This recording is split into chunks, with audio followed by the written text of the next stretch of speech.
আসসালামু আলাইকুম প্রিয় শিক্ষার্থীরা, তোমরা সবাই কেমন আছো? আশা করছি তোমরা যে যেখানে আছো সুস্থ এবং ভালো আছো। সবাইকে স্বাগতম জানাচ্ছি হালকেস্টাইন এইচএসসি একাডেমিকের ইসলামের ইতিহাস ও সংস্কৃতি দ্বিতীয় পত্রের প্রথম ক্লাস এবং প্রথম চ্যাপ্টার ভারতে মুসলিম শাসন প্রতিষ্ঠা। আমরা জানি ভারত বলতে এখানে কি বুঝিয়েছে, ভারত বলতে এখানে ভারতবর্ষকে বুঝিয়েছে। এই ভারতবর্ষে মুসলিম শাসন প্রতিষ্ঠা এটা হচ্ছে আমাদের প্রথম চ্যাপ্টার। আমরা যেমনটা তোমাদের বলেছিলাম, আমরা খুব শীঘ্রই আমাদের সেকেন্ড পেপারের ক্লাসগুলো শুরু করব। এই তোমাদের সুবিধার জন্য আমরা কিন্তু এই সেকেন্ড পেপারের ক্লাস শুরু করলাম। চলো আমরা আজকে প্রথম চ্যাপ্টারগুলো বিস্তারিত জানার চেষ্টা করি 1 নং লেকচারের মাধ্যমে। তোমাদের সামনে বরাবরের মতো আছি আমি সাজিদুর রহমান, বর্তমানে লেখাপড়া করছি ঢাকা বিশ্ববিদ্যালয়ে। চলো আমরা শুরু করি। শুরুতে দেখি আমাদের এই যে প্রারম্ভিক আলোচনার শুরুতে আমরা দেখি যে ভারতবর্ষে কিভাবে নামকরণ করা হয়েছে। এই ভারতবর্ষ, এই নামটা ভারত নামটা কিভাবে এসেছে। আমরা কিন্তু কম বেশি ইন্ডিয়া, ভারত, হিন্দুস্তান এই শব্দগুলোর সাথে কি পরিচিত আছি। এখন এই শব্দগুলো কি আজকে এসেছে নাকি আরো আগে? আমরা কিন্তু কি কারণে শুরুতেই ভারতবর্ষ নিয়ে আলোচনা করব, তার কারণ হচ্ছে আজকের বাংলাদেশ কিন্তু এই 1971 সালের আগে মানে শত শত বছর ধরে ভারতের একটা অংশ হিসেবে পরিচালিত হয়ে আসছে। বাংলাদেশ খুবই নতুন একটা কান্ট্রি, সেহেতু আমাদের বাংলাদেশের ইতিহাস জানার আগে সবার আগে ভারতবর্ষের ইতিহাস জানা লাগবে। চলো আমরা শুরু করি। শুরুতে ভারতবর্ষের নামকরণ। ভারত এশিয়া মহাদেশে অবস্থিত, মূলত বিশাল আয়তন, বিপুল জনসংখ্যা এবং প্রাকৃতিক বৈচিত্র্যের জন্য ভারতবর্ষে উপমহাদেশ নামে খ্যাত। ভারতবর্ষ বা ভারতকে কেন ভারত উপমহাদেশ বলে, একটা মহাদেশ বলো না। আমরা কিন্তু জানি কি একটা মহাদেশে বিশাল সংখ্যক আয়তন থাকে এবং বিশাল জনসংখ্যা থাকে। যদিও ভারত উপমহাদেশের আয়তনটা যথেষ্ট বড় না একটা মহাদেশ হওয়ার জন্য, কিন্তু এর জনসংখ্যা ছিল বিপুল। হ্যাঁ, এবং এর আয়তন একদম ফালিয়ে দেওয়ার মতো না, কিন্তু আয়তনের তুলনায় জনসংখ্যা ছিল কি একদম বিস্ফোরক একটা অবস্থায়। এই কারণে একে একটা উপমহাদেশের সাথে তুলনা করেছে। কারণ কি ভারতবর্ষে যে জনসংখ্যা রয়েছে এটা ছিল তৎকালীন সময়ে বা বর্তমানেও পৃথিবীর 1/5 জনসংখ্যা। দেখো, ভারতবর্ষের নামকরণ সম্পর্কে ঐতিহাসিকদের মধ্যে বিভিন্ন মতামত প্রচলিত রয়েছে, মানে এক একজন এক একটা মতামত দিয়েছিলেন। অনেক ঐতিহাসিকের মতে পৌরাণিক যুগের সাগর বংশের সন্তান, কোন বংশ? সাগর বংশের সন্তান রাজা ভারতের নাম থেকে ভারত বা ভারতবর্ষের নামটি এসেছে। এই যে এখানে ইম্পর্টেন্ট হচ্ছে যে রাজা ভরত, এই রাজা ভরত কোন বংশের সন্তান? সাগর বংশের সন্তান। আমরা কিন্তু তোমাদের পড়ানোর সময় কি করব, পড়ানোর সময় ইম্পর্টেন্ট যে লাইনগুলো আছে ওইগুলো তোমাদের ধরিয়ে দেবো। ইসলামের কিন্তু বুঝাচ্ছে কোথা থেকে পড়লে বেটার হবে এটা জানা বেশি জরুরি। দেখো, 2 নম্বর বলা হয়েছে বিষ্ণু পুরাণে। পুরাণ কি? ধর্মগ্রন্থ। বিষ্ণু পুরাণে বলা হয়েছে হিমালয়ের দক্ষিণে অবস্থিত দেশের নাম ভারতবর্ষ এবং এই দেশের মানুষকে অবহিত করা হয় ভারত সন্ততি রূপে। ভারত সন্ততি কি? ভারতের সন্তান। তারপর দেখো আরেকটা কি, গ্রিক ঐতিহাসিক হেরোডোটাস। আমরা কিন্তু কম বেশি যারা হিউম্যান ইংলিশে পড়ি তারা কিন্তু হেরোডোটাসের সাথে কি কম বেশি পরিচিত রয়েছি। এই হেরোডোটাস হচ্ছে গ্রিক একজন ঐতিহাসিক। তার মতে ভারতের জনসংখ্যা ছিল সবচেয়ে বেশি, সেই কারণে ভারত নামের সঙ্গে বর্ষ শব্দটি যোগ করা হয়েছে। এই বর্ষ শব্দটি কেন ভারতবর্ষ বলা হয়? কারণ কি ভারতের জনসংখ্যা ছিল কি অনেক বেশি। হেরোডোটাস বলেছেন যে যেহেতু ভারতবর্ষের জনসংখ্যা অনেক বেশি সেহেতু ভারতের সাথে এই বর্ষ ওয়ার্ডটা সংযুক্ত করা হয়েছিল। ঐতিহাসিক ডক্টর রামশরণ শর্মার মতে ভরত নামক এক প্রাচীন উপজাতির, এখানে তিনি আবার উপজাতি বলছে, এখানে কিন্তু রাজা ভরত না, ভরত হচ্ছে একটা উপজাতি। এক প্রাচীন উপজাতির নাম অনুসারে এই দেশের নাম ভারতবর্ষ করা হয়েছে। দেখো, প্রাচীন পার্শিক লিপিতে, পার্শিক কি আমরা জানি পারস্যর যে লিপি আছে, লিপি মানে কি বর্ণ, ওই পার্শিক লিপিতে সপ্ত সিন্ধুকে বলা হয়েছে সপ্ত সিন্ধু। এছাড়া প্রাচীন ফার্সি সাহিত্যে সিন্ধু শব্দটি হিন্দ বা সিন্ধ এই উভয় নামেই কিন্তু কি উল্লেখ করা হয়েছে। অনেক ঐতিহাসিকের মতে গ্রিকরা ভারত আক্রমণ করতে এসে প্রথমে সিন্ধু অঞ্চলের সাথে পরিচিত হয়ে এই অঞ্চলকে ইন্দোই বা ইন্দাস নামে অভিহিত করেন। ইন্দোস বা ইন্দাই নামকরণ কারা করেছে? গ্রিকরা। দেখো, এই জিনিসটা কিন্তু ইম্পর্টেন্ট, অনেক সময় আসতে পারে। এই ইন্দাই বা ইন্দাস নামটা কে করেছে? গ্রিকরা। তারপর পরবর্তীকালে ইন্দাস শব্দটি থেকে ইন্ডিয়া শব্দের উৎপত্তি ঘটে। এই ইন্দাস থেকে কি আসে? ইন্ডিয়া। বুঝা গেছে? এটা হচ্ছে গ্রিকদের মতামত অনুযায়ী। এতক্ষণ কিন্তু কি আমরা ভারত পড়েছি, ভারত হচ্ছে ভরত, ভরত কখনো কোনো উপজাতির নাম বা কখনো কোনো রাজার নাম থেকে এসেছে। আবার এখানে কিন্তু কি ইন্ডিয়াটা কেমনে এসেছে, ইন্ডিয়ারা হচ্ছে গ্রিকরা যখন আসে তখন এই জায়গার নাম দিয়ে কি ইন্দোই, হ্যাঁ এই ইন্দোই থেকে ইন্ডিয়া এসেছে। বিদেশিরা সিন্ধু তীরবর্তী বসবাসকারী অধিবাসীদের হিন্দু বলতো এবং তার থেকেই হিন্দুস্তান কথাটি এসেছে। এই যে এই হিন্দু আবার কোথা থেকে এসেছে, সিন্ধু নদীর তীরবর্তী যারা বসবাস করতো তাদের হিন্দু নামে অবহিত করা হতো এবং হিন্দুরা যেখানে বসবাস করে সেই জায়গাটির নাম কি হিন্দুস্তান। এই থেকে এসেছে আবার এই হিন্দুস্তান ওয়ার্ডটি। অনেকেই মনে করেন হিন্দু শব্দ থেকে হিন্দুস্তানের ব্যবহার। তারপর দেখো মূলত ভারতবর্ষে হিন্দু ধর্মাবলম্বী প্রধান হওয়ায় মুসলমানরা একে হিন্দুস্তান নামে আখ্যায়িত করে। এই যে হিন্দুস্তান কি হিন্দু স্থান মানে কি হিন্দুরা যেখানে বসবাস করে। দেখো মধ্যযুগের মুসলিম বিবরণীতে ভারতবর্ষকে হিন্দুদের বাসভূমি হিসেবে হিন্দুস্তান নামে অবহিত করা হয়েছে। এই মুসলিম বিবরণীতে হিন্দুস্তান কেন করা হয়েছে, যেখানে হিন্দুরা বসবাস করে তার জায়গা সেই জায়গাটার নাম কি হিন্দুস্তান। সেম দেখো পাকিস্তান নামটা কি হয়েছে, পাকিস্তান মানে কি পাক মানে কি পবিত্র, পবিত্র একটা স্থান থেকে এসেছে কি পাকিস্তান। এইরকম হিন্দুস্তান নাকি হিন্দুদের স্থান। ধারণা করা হয় যে হিন্দুদের বাসভূমি হওয়ায় এই অঞ্চলটি আজও হিন্দুস্তান নামে পরিচিত। স্বাধীনতার পর ভারতের সংবিধানে ভারত নামটি গ্রহণ করা হয়। ভারতের সংবিধানে যে হিন্দুস্তান, ইন্ডিয়া, তারপর ভারত এই তিনটা নাম থাকা সত্ত্বেও কি কোনটা গ্রহণ করা হয়, ভারত নামটি গ্রহণ করা হয়। এখন কিন্তু অনেকেই চাচ্ছে যে ইন্ডিয়া নামটা তাদের সংবিধানে যোগ করা হয়, এটা নিয়ে কি বিশদ একটা আলোচনা চলছে। তারপর দেখো ভারতবর্ষের ভৌগোলিক অবস্থান। এই যে ভৌগোলিক অবস্থান কি যে বিশ্বে ভারতবর্ষের যে অবস্থান আছে, ভারতবর্ষের চারদিকে যে প্রাকৃতিক একটা অবস্থান রয়েছে সেই সম্পর্কে আমরা একটু জানার চেষ্টা করি। যদিও আমরা অলরেডি এইটা সম্পর্কে জানি, আমরা জিওগ্রাফিতে যদি পড়ে থাকি। এশিয়া মহাদেশের দক্ষিণ অঞ্চলে ভারত উপমহাদেশে অবস্থিত। এশিয়া মহাদেশের কোন অঞ্চলে, দক্ষিণ অংশে। ভারত উপমহাদেশের উত্তর পশ্চিম উত্তর পূর্ব দিকে হিমালয় পর্বতমালা, পূর্ব দিকে মায়ানমার, পশ্চিমে ইরান ও আফগানিস্তান এবং দক্ষিণে ভারত মহাসাগর অবস্থিত। দক্ষিণে ভারত মহাসাগর অবস্থিত। তারপর দেখো বর্তমানে বাংলাদেশ, ভারত, পাকিস্তান, নেপাল, ভুটানের বিস্তৃত অঞ্চল এর অন্তর্ভুক্ত। যদিও বাংলাদেশ, ভারত, পাকিস্তান এই তিনটা সম্পূর্ণরূপে ছিল কি ভারত উপমহাদেশের অংশ, কিন্তু নেপাল এবং ভুটানের কিছু কিছু অংশ কি এর অংশ ছিল। কিন্তু প্রধানত হচ্ছে বাংলাদেশ, ভারত এবং পাকিস্তান এই তিনটা নিয়ে গঠিত হয়েছিল। পৃথিবীর প্রায় এক পঞ্চমাংশ মানে কি 1/5 লোক এই উপমহাদেশে বসবাস করে। 2022 সালের পরিসংখ্যান অনুযায়ী ভারতের জনসংখ্যা হচ্ছে কি 14,11,77,31,353 জন, মানে কি হিউজ একটা জনসংখ্যা। পৃথিবীর 1/5 জনসংখ্যা কি এখানেই রয়েছে। ভৌগোলিক দিক দিয়ে ভারতবর্ষ একটি বিচিত্র অঞ্চল। ভারতবর্ষের কেন্দ্রস্থলে অবস্থিত বিন্ধ্য পর্বত দেশটিকে দুটি অসমান অংশে বিভক্ত করেছে। ভারতবর্ষের কেন্দ্রস্থলে অবস্থিত কি এই বিন্ধ্য পর্বতটা কি এই দেশটাকে দুই ভাগে ভাগ করেছে। এই দেশে দুইটা অঞ্চলকে ভাগ করেছে এই বিন্ধ্য পর্বত। তারপর দেখো ভৌগোলিক দিক হতে ভারতবর্ষকে দুই ভাগে ভাগ করা যায়। ভৌগোলিক দিক থেকে কি কয় ভাগে, দুই ভাগে ভাগ করা যায়। প্রথম হচ্ছে উত্তর ভারত বা আর্যবর্ত। উত্তর ভারতের আরেক নাম কি আর্যবর্ত। এই জিনিসগুলো কি তোমরা শোনার মাধ্যমে একটু মেমোরাইজ করার চেষ্টা করবে, যে পড়ার চেয়ে শুনলে তোমরা বারবার যদি শোনো তাহলে তোমাদেরকে এগুলো মনে রাখতে ভালো হবে বা সুবিধা হবে। তারপর দেখো দক্ষিণাত্য বা দক্ষিণা পথ।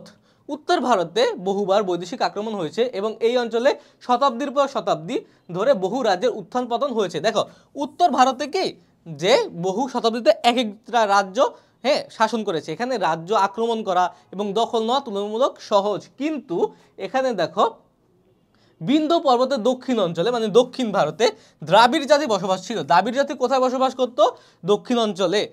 দ্রাবিড় জাতি কোথায় বসবাস করত, দক্ষিণ অঞ্চলে।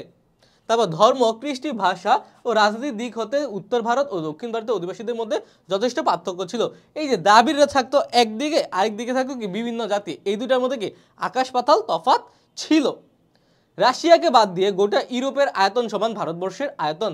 আর ভৌগোলিক, ভাষাগত ও সংস্কৃত দিক হতে ইউরোপের চেয়ে অনেক বেশি বৈচিত্র্যময়। যে দেখো রাশিয়া যদি বাদ দাও ইউরোপ থেকে, তাহলে ইউরোপের সব দেশ মিলে যেই অবস্থানটা তার চেয়ে বেশি জায়গা নিয়ে কি ভারত এবং ইউরোপে কিন্তু দেখো কি অনেক দেশের অনেক ভাষা, তার চেয়েও বেশি ভাষার সংখ্যা, সংস্কৃতির সংখ্যা কি ভারতে রয়েছে। ওয়ার্ল্ড ব্যাংক বলেন জাতি, ধর্ম ও ভাষার দিক হতে ভারতীয় উপমহাদেশ পৃথিবীর একটি জটিল এলাকা। ভারতবর্ষে এখন বিশ্বের প্রায় 1/5 লোক বসবাস করে। এটা কিন্তু আমরা বারবার পড়েছি, বিশ্বের 1/5। এই জিনিসটা কি আমাদের জানা জরুরি খুবই, এটা কিন্তু প্রশ্নে এসে থাকে। দেখো ভারতবর্ষে অসংখ্য জাতির বাস ছিল। দ্রাবিড় জাতি ভারতবর্ষের প্রাচীনতম অধিবাসী। দ্রাবিড় জাতি কি ভারতবর্ষের প্রাচীনতম অধিবাসী। দ্রাবিড় জাতি এরা দক্ষিণ অঞ্চলে থাকতো, খুবই ইম্পর্টেন্ট। তারপর দেখো এরপর আর্য, শক, কুষাণ ও হুনরা পর্যায়ক্রমে ভারতে আসে। ঐতিহাসিক হুইট বলেন ভারত উপমহাদেশকে একটি বিরাট জালের সঙ্গে তুলনা করা যায় এবং এতে এশিয়ার বিভিন্ন জাতি এবং জনগণ ভেসে এসে ধরা পড়েছে। দেখো এটা দ্বারা কি বোঝানো হয়েছে যে ভারতবর্ষকে একটা জালের মতো ধরা যায়। যখন তুমি একটা নদীতে একটা জাল ফেলবা, ওই জালের নিচে কি শুধু কি এক টাইপের মাছ ধরা পড়ে না, ওই জালের নিচে কিন্তু কি কখনো পুঁটি, ট্যাংরা, তারপরে রুই, কাতলা, বিভিন্ন জাতের মাছ কিন্তু একসাথে ধরা পড়ে। ঠিক তেমনি ভারত উপমহাদেশ হচ্ছে একটা জালের মতো, যেখানে পৃথিবীর বিভিন্ন জাতি এসে ধরা খেয়েছে, মানে একত্রিত হয়েছে এবং একজন আরেকজনের সাথে কি ইন্টারাকশন করেছে, এর দ্বারা এ প্রভাবিত হয়েছে। এটাই মেনলি বোঝানো হয়েছে এখানে। এরা অসংখ্য গোত্র এবং উপজাতিতে বিভক্ত হয়ে পড়ে। এখানে 179টি ভাষা, দেখো খুবই ইম্পর্টেন্ট, কয়টি ভাষা? 179টি ভাষা এবং 544টি আঞ্চলিক ভাষা প্রচলিত আছে। আঞ্চলিক ভাষাটা কি? আঞ্চলিক ভাষার অপর নাম হচ্ছে উপভাষা। যে একটা মেন ভাষা আছে তার থেকে অন্যান্য যেসব ভাষা সৃষ্টি হয় ওগুলো হচ্ছে আঞ্চলিক ভাষা। এখানে 179টা কি আছে? মেন ভাষা আছে এবং 544টা উপভাষা রয়েছে। এই কারণেই আইরিশ ইতিহাসবিদ ভিনসেন্ট স্মিথ ভারত উপমহাদেশকে নৃতত্ত্বের জাদুঘর বলে অভিহিত করেছেন। দেখো নৃতত্ত্বের জাদুঘর কে বলেছে? খুবই ইম্পর্টেন্ট, এই যে ভিনসেন্ট স্মিথ ভারতবর্ষে কি বলেছেন? নৃতত্ত্বের জাদুঘর। ভারতবর্ষে বিভিন্ন জাতি, ধর্ম, কৃষ্টি বিদ্যমান থাকায় বহু ক্ষুদ্র ক্ষুদ্র রাজ্যের সৃষ্টি হয় এবং এর ফলে রাজনৈতিক ঐক্য বিনষ্ট হয়। গ্রিক পর্যটক মেগাস্থিনিস বলেন খ্রিস্টপূর্ব 4th অব্দে ভারতবর্ষে কমপক্ষে 118টি রাজ্য ছিল।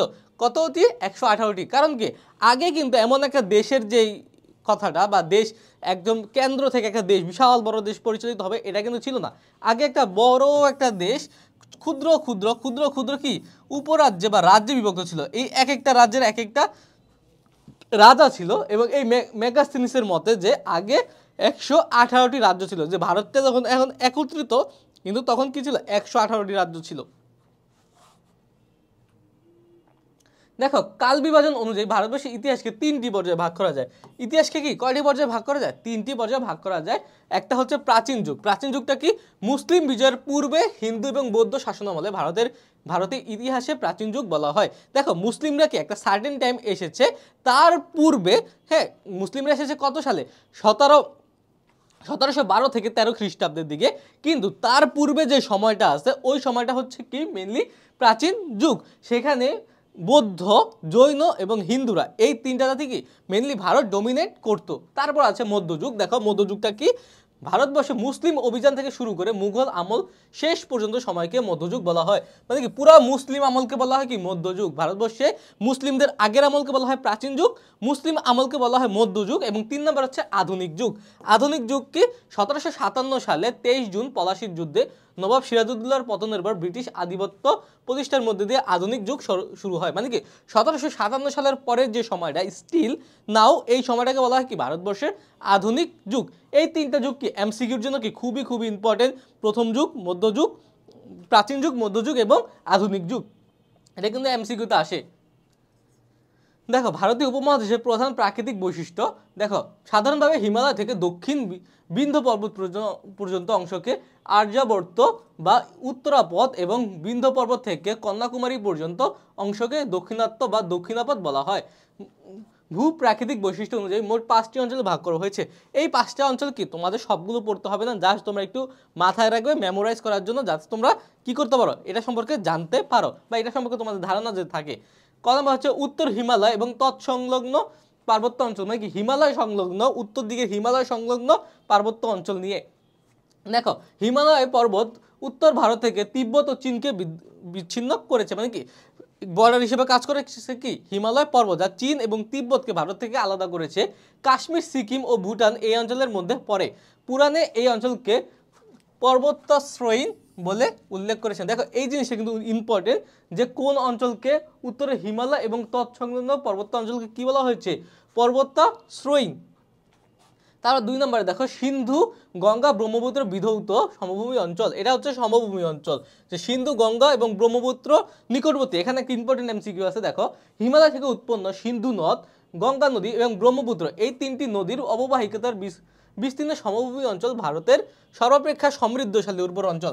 সর্বাপেক্ষা দেখো আমরা কিন্তু জানি যে প্রাচীন আমলে কৃষিকে কেন্দ্র করে কি অর্থনৈতিক ব্যবস্থা পরিচালিত হতো, কৃষি এবং সেচকে কেন্দ্র করে। এখন সিন্ধু নদী, তারপরে গঙ্গা নদী, তারপর ব্রহ্মপুত্র নদী, এর চারপাশের মাটি কি পলি দিয়ে পূর্ণ থাকতো, মানে কি উর্বর থাকতো, তখন তার সারটা ছিল না এবং সেচ ব্যবস্থা ছিল কি খুব সহজ। এই কারণে এই চারদিকের, এই অববাহিকার চারদিকের কি জমিগুলো খুব ডিমান্ডেবল ছিল এবং খুবই প্রসপারাস একটা প্রপার্টি ছিল। তাই এই জায়গাটাকে কি বলা হয়, সর্বাপেক্ষা সমৃদ্ধশালী উর্বর অঞ্চল, এখানে অনেক ফসল ফলতো। সিন্ধু ও গঙ্গার অববাহিকায় প্রাচীন ভারতের সভ্যতার প্রথম বিকাশ ঘটেছিল। এই প্রাচীন ভারতের প্রথম সভ্যতার বিকাশ কোথায় ঘটেছিল, সিন্ধু এবং গঙ্গার অববাহিকতায়, মানে কি এর তীরে। মধ্য ভারতের মালভূমি, সিন্ধু গঙ্গা সমভূমি অঞ্চলের দক্ষিণ থেকে বিন্ধ্য ও সাতপুরা পর্বতের উত্তরের মধ্যবর্তী অংশ এই অঞ্চলের অন্তর্গত। এটা তত ইম্পর্টেন্ট না। তারপরে দক্ষিণাত্যের মালভূমি, বিন্ধ্য পর্বতের দক্ষিণ থেকে কৃষ্ণা, তুঙ্গভদ্রা, তারপর নদী পর্যন্ত এই মালভূমি বিস্তৃত। কৃষ্ণা, কাবেরী, গোদাবরী, তুঙ্গভদ্রা প্রভৃতি নদী এই অঞ্চল উপর দিয়ে প্রবাহিত। এটাও তত লাগবে না। তারপর দেখো এই যে এমসিকিউগুলো কি তোমাদের বেশি জানা প্রয়োজন। তারপরে সুদূর দক্ষিণ কৃষ্ণা, তুঙ্গভদ্রা থেকে কন্যাকুমারী পর্যন্ত অঞ্চলকে সুদূর দক্ষিণ বলা হয়। এই অঞ্চল হলো দ্রাবিড় সভ্যতার লীলাভূমি। এই যে এখানে দ্রাবিড় সভ্যতার লীলাভূমি কি সুদূর দক্ষিণ, মানে কি আমরা কিন্তু জানি যে এই বিন্ধ্য পর্বতের দক্ষিণ সাইডে কি দ্রাবিড়রা থাকতো এবং এই দ্রাবিড়রা যেখানে থাকতো তার জায়গা কি সুদূর দক্ষিণ। এটা হচ্ছে দ্রাবিড়দের লীলাভূমি। দ্রাবিড়দের লীলাভূমি কি বা দ্রাবিড়রা প্রধানত কোথায় বসবাস করতো, দ্রাবিড়দের অঞ্চল। এই সব হিসেবে কি এমসিকিউ কি আসতে পারে।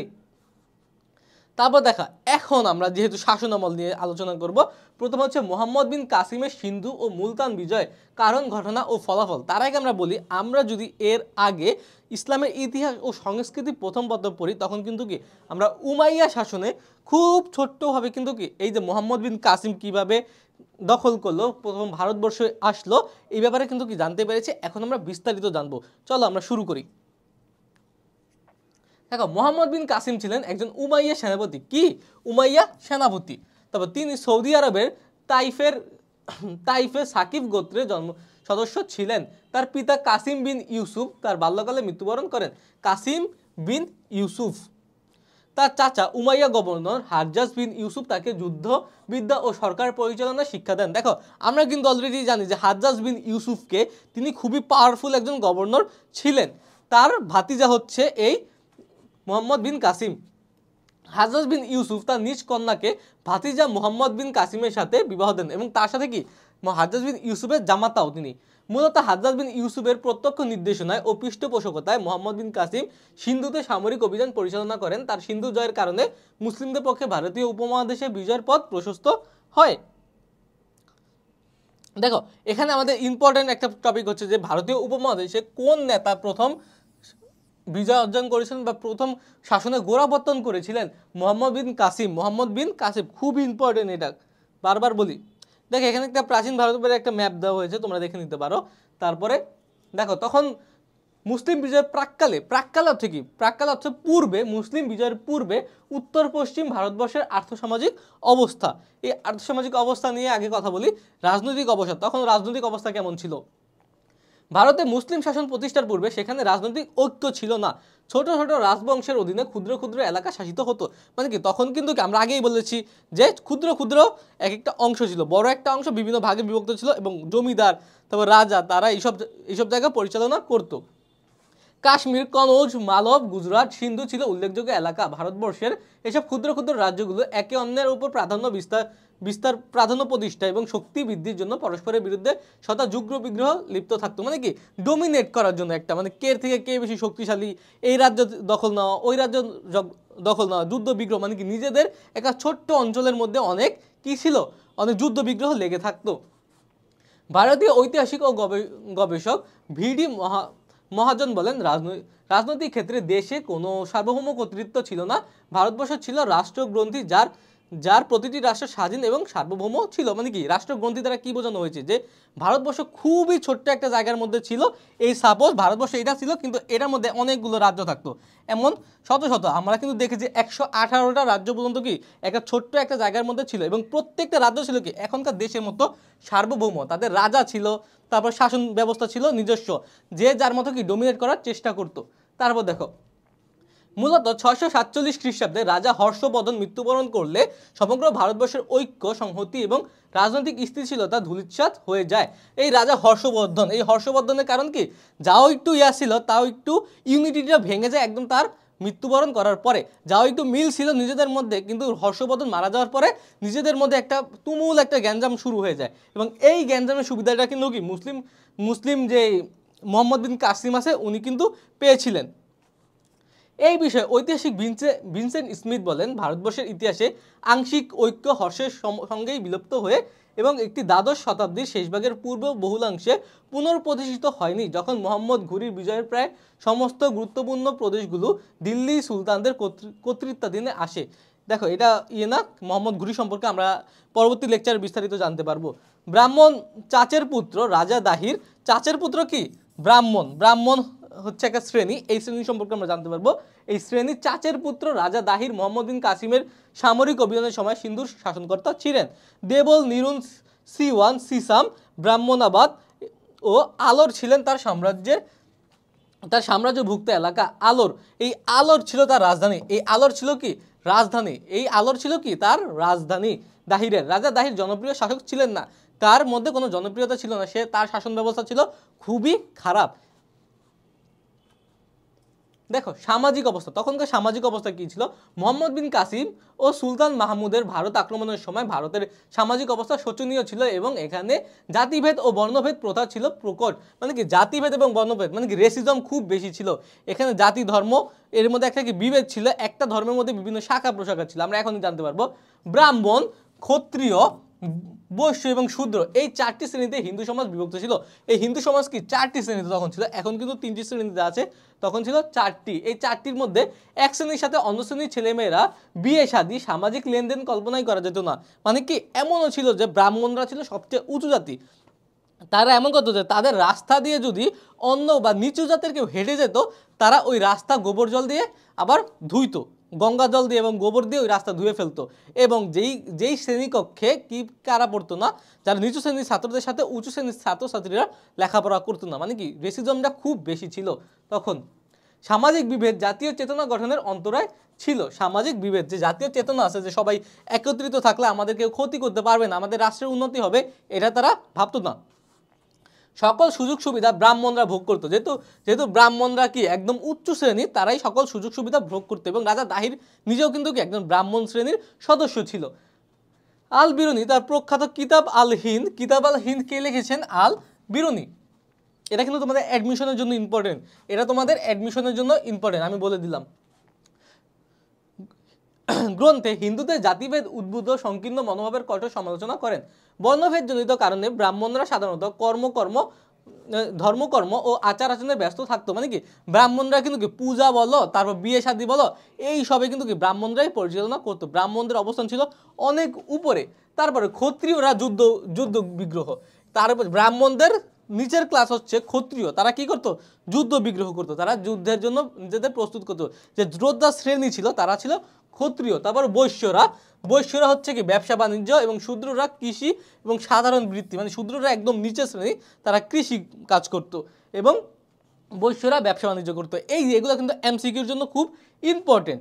গবেষক ও অধ্যাপক মোহাম্মদ ইনাম উল হক বলেন, হিন্দুদের মধ্যে শ্রেণীবিভাগ নীতি নিম্ন স্তরের লোকদের ভীষণভাবে ক্ষতিগ্রস্ত করে। সমাজে একাধিক বিবাহ প্রথা প্রচলিত থাকলেও বিধবা বিবাহের প্রচলন ছিল না। মানে কি তখন সমাজে একাধিক বিবাহ প্রথা প্রচলন ছিল। হিন্দু বুড়ো বুড়া বেটারা কি করতো, কচি কচি মেয়েদের বিয়ে করতো এবং একটা সময় তারা মরে যেত, কিন্তু বিধবা বিবাহের কোনো প্রবর্তন তখন ছিল না। তখন কিন্তু কি ছিল, সতীদাহ প্রথা চালু ছিল। দেখো, বরং স্বামী মৃত্যু হলে স্ত্রীকে সহমরণ করতে হতো, যা সতীদাহ প্রথা নামে পরিচিত বা খ্যাত। আমরা কিন্তু অলরেডি জানি সতীদাহ প্রথা কি, তাও আমরা একটু পড়ি। সতীদাহ বলতে বোঝায় স্বামী মারা গেলে স্ত্রীকে সামাজিক রীতি অনুযায়ী স্বামীর চিতায় পুড়িয়ে মারার রীতি। স্বামীর চিতায় পুড়িয়ে মারার রীতি মানে কি, স্ত্রী আগে যদি স্বামী মারা যায় তাহলে স্বামীকে যেই চিতায় পোড়ানো হবে ওই একই চিতায় কি ওই স্ত্রীকেও দিয়ে দেওয়া হবে। মনে করা হয় কি যে তারা একসাথে পুড়ে স্বর্গে যাচ্ছে, মানে কি হেভেনে যাচ্ছে। কি খারাপ একটা রীতি ছিল। এই রীতি ধর্মের দোহাই দিয়ে সমাজে ব্যাপকভাবে প্রচলিত ছিল। এই প্রথা দুই ভাগে বিভক্ত ছিল, একটা হচ্ছে সহমরণ, একটা হচ্ছে অনুমরণ।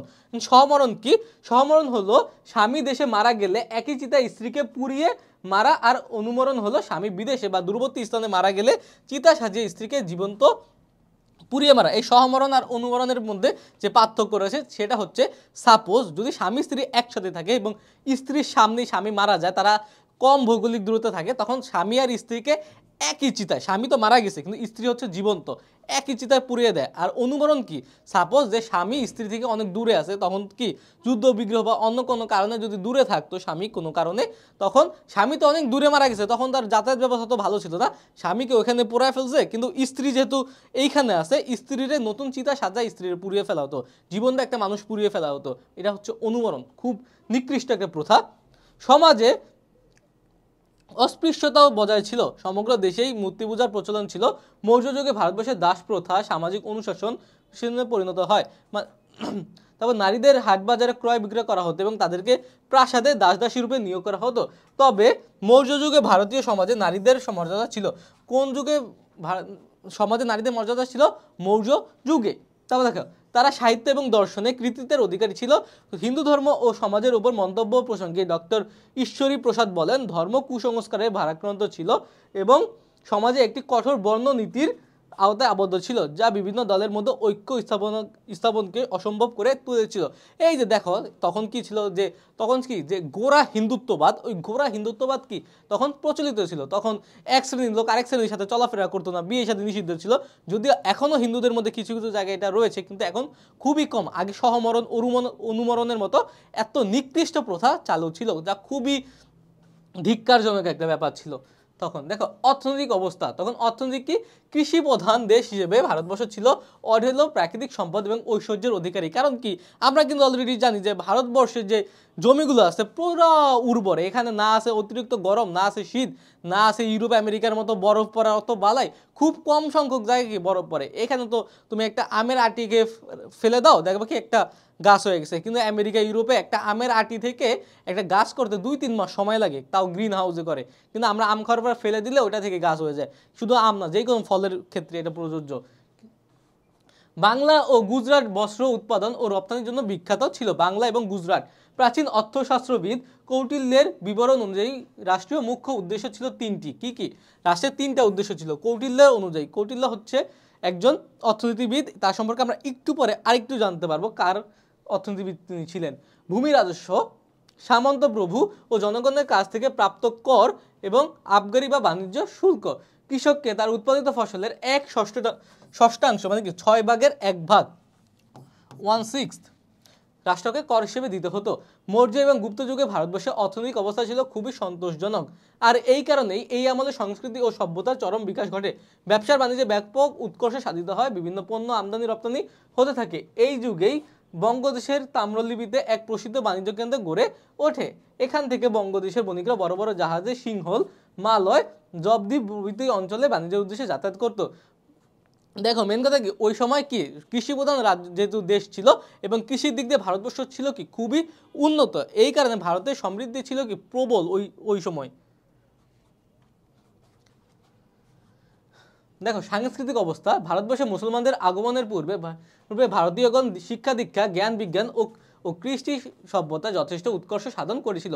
বিহারের নালন্দা বিশ্ববিদ্যালয়, পশ্চিম ভারতের বালবি বিশ্ববিদ্যালয় সহ বারাণসী, উদন্তপুর, বিক্রমশিলা, আজমেরি প্রভৃতি স্থানে শিক্ষা প্রতিষ্ঠান ছিল। মানে কি তখন শিক্ষা বিস্তারে কি একটা বিশাল অবদান ছিল, যে ভারতীয়রা তখনও বিভিন্ন জায়গায় গিয়ে কি শিক্ষা লাভ করতে পারতো। দেখো তার মধ্যে একটা হচ্ছে যে বর্তমানে পাকিস্তানে অবস্থিত তক্ষশিলায় বিশ্বের প্রাচীনতম বিশ্ববিদ্যালয় প্রতিষ্ঠিত হয়। তখন কি বিশ্বের যে প্রাচীনতম বা সবচেয়ে পুরানো যে বিশ্ববিদ্যালয়, তখন বর্তমান পাকিস্তানের তক্ষশিলায় কি সেটা অবস্থান রয়েছে। তক্ষশিলা কি তখন কিন্তু এই ভারত উপমহাদেশের মধ্যেই ছিল। তার মানে কি বিশ্বের প্রাচীনতম বিশ্ববিদ্যালয় ভারত উপমহাদেশে তৈরি হয়েছিল। প্রাক মুসলিম যুগে ভারতবর্ষের সর্বত্র হিন্দু মন্দির ও বৌদ্ধ স্তূপ নির্মিত ছিল। ইলোরার কৈলাস মন্দির, অজন্তা গুহার দেয়াল চিত্রাবলী, কোনারক ও ভুবনেশ্বর মন্দিরে বিশেষভাবে উল্লেখযোগ্য। পল্লব, চালুক্য ও চোলদের রাজত্বকালে ভারতবর্ষের বিভিন্ন স্থানে অসংখ্য মন্দির ও ইমারত নির্মিত হয়। এটা একবার পড়লেই পারবে। দেখো প্রশাসনিক অবস্থা, তখন প্রশাসনিক অবস্থাটা কেমন ছিল এটা একটা জানা দরকার আমাদের। প্রাক মুসলিম ভারতবর্ষে স্বাধীন রাজ্যে সর্বময় ক্ষমতার অধিকারী ছিলেন রাজা। তখন কি রাজাই ছিল মেন, রাজাকে কেন্দ্র করে কি করা হতো, সবগুলো পরিচালিত হতো। যদি রাজা বলতে এইটা হবে তো এইটাই হবে। কিন্তু রাজাদের সহযোগিতা করার জন্য মন্ত্রী পরিষদ ছিল, রাজার উজির ছিল, তারপর রাজার বিভিন্ন সেক্টর, বিভিন্ন লোক ছিল, এবং এই লোকদের পরামর্শ মাঝে মাঝে রাজা কি গ্রহণ করত। কিন্তু তাদের পরামর্শতে গ্রহণ করাই লাগবে এমন কোনো বাধ্যবাধকতা ছিল না, যে রাজার ইচ্ছা হলে তাদের পরামর্শ নিত, ইচ্ছা হলে নিতেন না। দেখো এখানে আরেকটা ইম্পর্টেন্ট হচ্ছে চন্দ্রগুপ্ত মৌর্যের প্রখ্যাত কূটনৈতিক ও প্রশাসক কৌটিল্য বা চাণক্য। এই চাণক্য কার প্রশাসক বা কূটনৈতিক ছিল? এই চন্দ্রগুপ্ত, মৌর্য রাজা চন্দ্রগুপ্তের। এটা কিন্তু কি তোমাদের অ্যাডমিশনের ক্ষেত্রে খুবই গুরুত্বপূর্ণ। অ্যাডমিশনের সময় কি তোমরা এটা জানা থাকবে। এই অর্থশাস্ত্র কার লেখা? এই কৌটিল্য বা চাণক্য। চাণক্য মাণিক্য মন, বাণিজ্য লাবণ মন, হ্যাঁ এটা কিন্তু আমরা কি অলরেডি পড়েছি। চন্দ্রগুপ্তের মৌর্যের রাজত্বে রাজধানী পাটালিপুত্র। এই চন্দ্রগুপ্তের রাজধানী কি ছিল? পাটালিপুত্র। এটাও কিন্তু কি আমাদের অ্যাডমিশনের জন্য জরুরি এবং এইচএসসিতেও কি এসে থাকে। চন্দ্রগুপ্তের মৌর্যের রাজত্বে রাজধানী পাটালিপুত্রের শাসন পরিচালনার জন্য পৃথক পৃথক দপ্তর ছিল। মানে কি বিভিন্ন কাজের জন্য বিভিন্ন দপ্তর ছিল। তখনই বিভিন্ন রাজকর্মচারী বিভিন্ন প্রশাসনিক দায়িত্ব পালন করতেন, যেমন সন্ধি বিগ্রহ, যুদ্ধ ঘোষণা এবং শান্তি চুক্তি সম্পাদনার দায়িত্বে ছিল নিযুক্ত মন্ত্রী। তারপর ছিল কি অক্ষ পাটলা বিকাইতা, তিনি কি দলিল রক্ষক মন্ত্রী। তারপর অস্পাত্র, তিনি কি অর্থমন্ত্রী। তারপর ছিল সুমন্ত হচ্ছে পররাষ্ট্র বিষয়ক মন্ত্রী। তারপর এইভাবে বিভিন্ন মন্ত্রী ছিল। তার মধ্যে এখানে আরেকটা ইম্পর্টেন্ট হচ্ছে কি সমগ্র রাজ্যগুলোকে কয়েকটি প্রদেশে বিভক্ত করে একজন প্রশাসক বা উপকারিতা নিযুক্ত করা হতো। যে বড় রাজ্যগুলো এগুলো কি ছোট ছোট প্রদেশে বিভক্ত করা হতো, এবং প্রদেশের যে প্রধান তাকে কি বলা হতো? এখানে উপকারিতা বলা হতো। প্রদেশের প্রধানকে কি বলা হতো? উপকারিতা। প্রদেশগুলোকে জেলায় বিভক্ত করা হতো। জেলাকে ভাষ্য এবং জেলা শাসনকর্তাকে ভাষ্যপতি বলা হতো। এই উপকারিতা, ভাষ্য এবং ভাষ্যপতি, এই তিনটা হচ্ছে এখানে সবচেয়ে গুরুত্বপূর্ণ। বাদবাকিগুলো তোমরা একবার পড়লেই হবে। শাসন ব্যবস্থা সর্বনিম্ন স্তর ছিল গ্রাম, এবং গ্রাম কি কারা পরিচালনা করতো? পঞ্চায়েত। এই পঞ্চায়েতটা কি তোমরা কিন্তু অলরেডি জানো।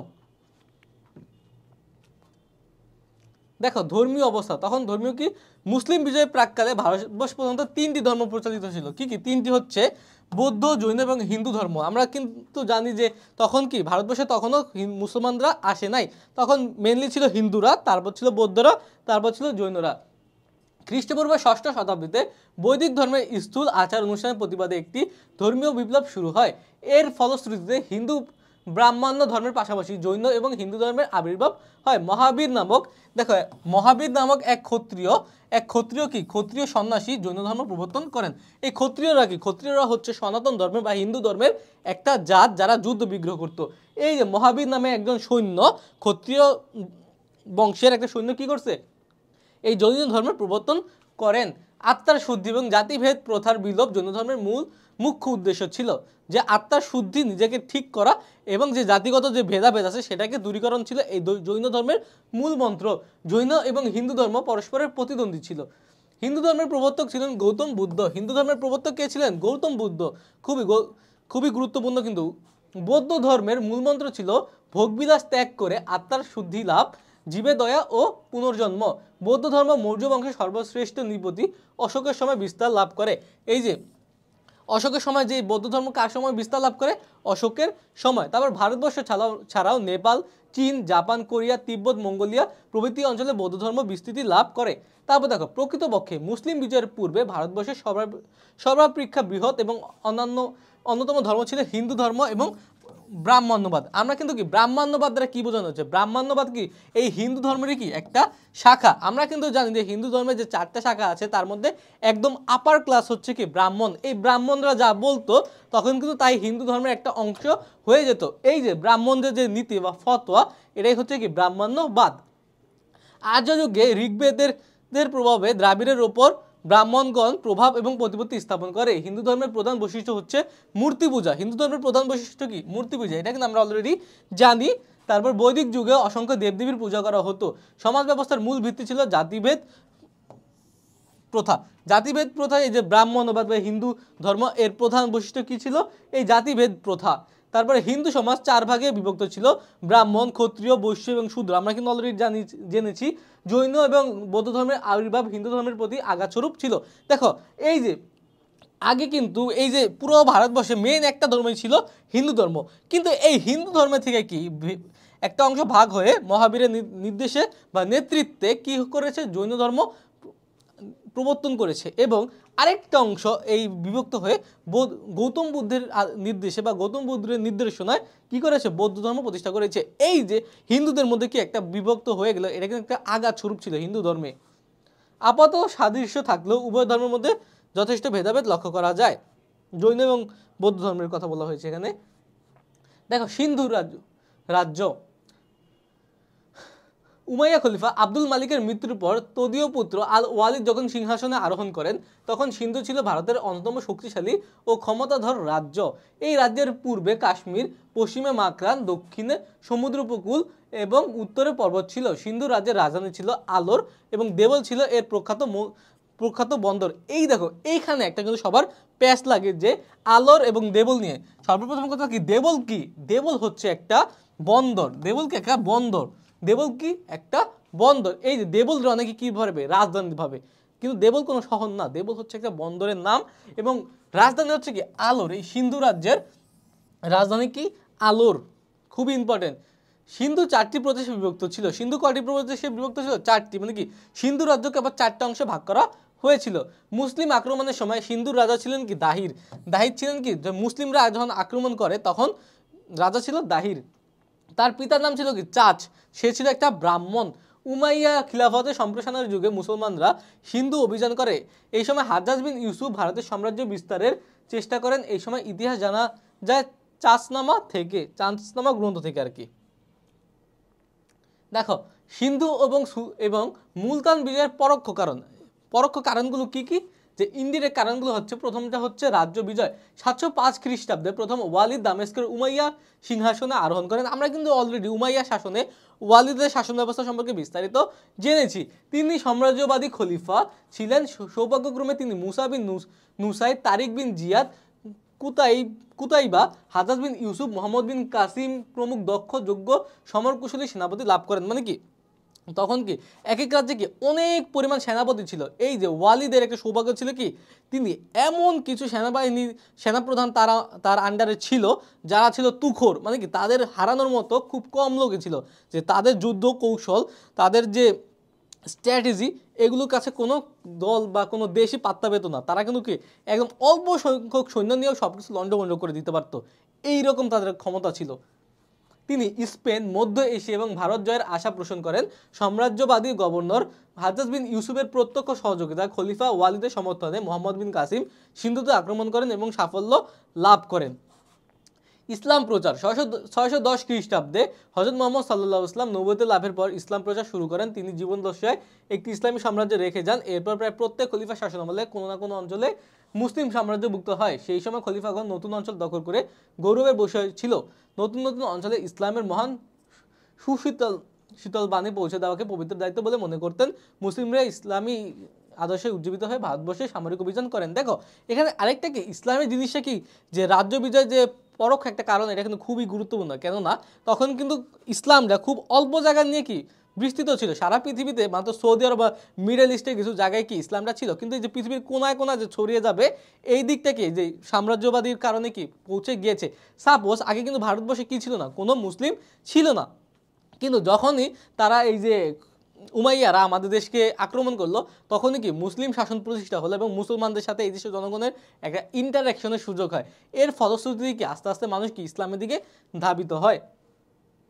তারপর ধন সম্পদ অর্জন। প্রাচীনকাল হতে আরব বণিকদের সাথে ভারতের বাণিজ্যিক সম্পর্ক বিদ্যমান ছিল। ভারতের অফুরন্ত ধন সম্পদ এবং ঐশ্বর্য বৈভবের সাথে আরব বণিকগণ পরিচিত ছিলেন। যাযাবর আরবদের স্থায়ী কোনো পেশা ছিল না। নতুন নতুন অঞ্চল জয়ের মাধ্যমে গণিমত লাভ করা একটি অন্যতম পেশা এবং নেশায় পরিণত হয়। দেখো তখন কি যে আরবে যে যাযাবর আরবরা থাকতো, যারা নোমাডিক লাইফ লিড করতো, তারা কিন্তু আজকে এখানে, কালকে এখানে, পরশু এখানে, এক এক জায়গায় জায়গায় বসবাস করতো। তারা কিন্তু নির্দিষ্ট কোনো সমাজের একটা অংশ ছিল না। তাদের মেন কাজই ছিল যুদ্ধ করা, গণিমতের মাল নেওয়া, ওগুলো দিয়ে জীবন ধারণ করা। কিন্তু যদি কোনো শাসক যদি যুদ্ধই অফ করে দেয় তখন কি তাদের পেশাটা, তাদের কাজটা কিন্তু বন্ধ হয়ে যাবে। এই কারণে বাধ্য হয়ে কি অনেক সময় রাজ্য প্রধানের বা খলিফার কি করতে হতো, বিভিন্ন যুদ্ধ করতে হতো। এটাও একটা রিজন ছিল। দেখো ব্যর্থতা কি ছিল? 636 থেকে 637 এবং 643 থেকে 44 খ্রিস্টাব্দে ভারতবর্ষে মুসলিম সামরিক অভিযান প্রেরিত হয়, কিন্তু সমুদ্র পথে সামরিক অভিযান বিপজ্জনক মনে করে এরূপ যুদ্ধ অভিযান স্থগিত করা হয়। মানে কি প্রথমে একটা কি যুদ্ধ অভিযান প্রেরণ করা হয়, কিন্তু এরা মেনলি যেহেতু সিন্ধুটা নদীর তীরবর্তী বা পানিপথে, তখন কিন্তু কি আমাদের মুসলিমদের নৌবাহিনী অতটা তুখর ছিল না। এই কারণে বাধ্য হয়ে কি তখন স্থগিত করে দেয় অভিযানটি। কিন্তু হযরত মুয়াবিয়া রাদিয়াল্লাহু আনহু এর প্রচেষ্টায় নৌবাহিনী গঠনের মাধ্যমে 659, 662 এবং 664 খ্রিস্টাব্দে পরপর সামরিক অভিযান প্রেরিত হয়, কিন্তু মুসলিম সামরিক অভিযান আশানুরূপ সাফল্যের মুখ দেখতে পায়নি। অষ্টম শতাব্দীর শুরুতে মুসলমানগণ ইবনে আল হারবি আল বাহিত্তির নেতৃত্বে মেকরান দখল করেন। মেকরান বা বেলুচিস্তান দখলের মাধ্যমে সিন্ধু বিজয়ের পথ খুলে যায়। মানে কি শুরুতে মেকরান, এই যে সিন্ধু বা বেলুচিস্তান, হ্যাঁ, এখানে এটা হচ্ছে ভারতবর্ষের খুব কাছাকাছি, বর্তমানে পাকিস্তানের একটা অংশ। সেখানে কি আমরা বা মুসলিমরা একটা অংশ দখল করে নেয়। এই দখল করার ফলে কি হয়েছে যে পরবর্তী যে অংশগুলো আছে এই অংশগুলো কি জয় করা একটু সহজ হয়ে যায়। তারপর দেখো সিন্ধুর রাজনৈতিক অস্থিরতা। আরবরা সিন্ধু বিজয়ের পূর্বে বুখারা, সমরকন্দ, ফারগানা দখল করেন। সর্বশেষ মেকরান বা বেলুচিস্তান দখল করেন। এসব অঞ্চল থেকে মুসলিম সমরকুশলীগণ সিন্ধুর ভেতরে বাইরে সবকিছু অনুধাবন করেন। রাজা বা দাহিরের নিষ্ঠুরতা যা এবং দেখো এখানে সিন্ধুর রাজনৈতিক অবস্থা কি, মেন কথা তোমাদের সহজভাবে বলি যে তখন কি দাহির ছিল খুব কঠোর এবং তিনি যাচ্ছে তাই ভাবে রাজ্য পরিচালনা করতো। রাজ্যের মানুষদের খুব অত্যাচার অবিচারের মধ্যে রাখতো এবং অযাচিত বিভিন্ন কর আরোপ করতো। এইসব থেকে মানুষ মুক্তি যেত, মানুষ একদম অতিষ্ঠ হয়ে গেছিল। এই কারণে কিন্তু কি মুসলিমদের পক্ষে, হ্যাঁ, তাদের একটা জনমত ছিল এবং প্রজারা কিন্তু দাহিরের পক্ষে খুব কম গিয়েছে। তাই প্রজারা চাইছে যে নতুন একটা কি আসুক, নতুন একটা নেতৃত্ব আসুক। এটাও কিন্তু কি যে এই সিন্ধু বিজয়ের অন্যতম একটা কারণ হিসেবে কাজ করেছে। তবে হাজ্জাজ বিন ইউসুফের সাম্রাজ্যবাদী নীতি, দেখো এখানে মেনলি কি বলা হচ্ছে, হাজ্জাজ বিন ইউসুফ কি ছিল, একটা গভর্নর ছিল এবং খুবই পাওয়ারফুল। সে কিন্তু কি করতো যে তার এতই কঠোর নীতি ছিল যে সে একটার পর একটা রাজ্য দখল করার জন্য খলিফাকে কি করতো, আদেশ দিত বা উপদেশ দিত যে আপনি এই রাজ্যটা দখল করেন, এখান থেকে অনেক গণিমতের মাল পাওয়া যাবে, ওই রাজ্য দখল করেন। তখন খলিফাদের তো কাজ ছিল না, তখন খলিফারাও ওই হাজ্জাজ বিন ইউসুফের কথা অনুযায়ী বা উপদেশ অনুযায়ী বিভিন্ন রাজ্য জয় করত। এর ফলে কি হতো যে একসময় হাজ্জাজ বিন ইউসুফ বলেন কি আপনি এই সিন্ধুরা জয় করেন এবং এইখানে একটা মুসলিম শাসন প্রতিষ্ঠা করেন। এই যে শাসন প্রতিষ্ঠা করলে এই সুবিধাগুলো আমরা পাবো। এর ফলেও কি যে ওখানে সিন্ধু দখল করে নেওয়া হয়। তবে সীমান্ত সুরক্ষা। খুলাফায়ে রাশিদিনের আমলে মুসলমানগণ মার্ভ, হিরাত, সিজিস্তান, সিরাজ প্রভৃতি অঞ্চল দখল করে।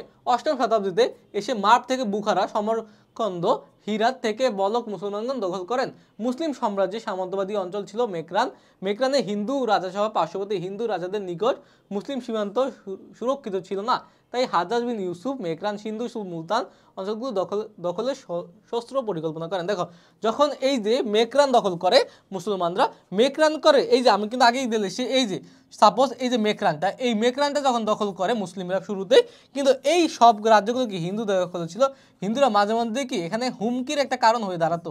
হ্যাঁ, এই হুমকিরা যাতে না থাকে এই জন্য হাজ্জাজ বিন ইউসুফ কি পরিকল্পনা করেন যে আমরা যেহেতু এখানে এসেছি আমরা আস্তে আস্তে এই অঞ্চলগুলোও কি জয় করে নেব, এই একটা পরিকল্পনা অনুযায়ী তারা কি করে পরবর্তী অঞ্চলগুলো কি দখল করে নেয়। আরব বিদ্রোহীদের আশ্রয়দান। হাজ্জাজ বিন ইউসুফ ছিলেন ইরাকের গভর্নর। তার কঠোর শাসনে কতিপয় ইরাকি বিদ্রোহী হয়ে ওঠে। তো এই হাজ্জাজ বিন ইউসুফের সময় কিছু কিছু ইরাকি কি হয়ে ওঠে, বিদ্রোহী হয়ে ওঠে। মানে কি কতিপয়, মানে কি কতিপয় হচ্ছে কিছু সাম। এই কতিপয় ইরাকিরা যখন হাজ্জাজ বিন ইউসুফের কি কঠোর বিদ্রোহের পরে ইন্ডিয়া গিয়ে বা এই যে এই এলাকায় গিয়ে সিন্ধুতে গিয়ে আশ্রয় নেয়, যখন হাজ্জাজ বিন ইউসুফ বলে যে সিন্ধু যে ছিল দাহিরকে বলে কি আপনি ওই বিদ্রোহীদের আমার হাতে তুলে দেন, আমি তাদের শাস্তি দেবো। কিন্তু দাহির কি করছে, দাহির ওদের ফেরত দেয় না, কারণ কি এটা অনেকটা রাজনৈতিক আশ্রয়ের মতো। যেমন শেখ হাসিনা এখন ইন্ডিয়া কি করছে, আশ্রয় নিছে। আমরা যদি এখন বলি যে দেন ফেরত দেন, এটাকে সাধারণত দিতে চায় না।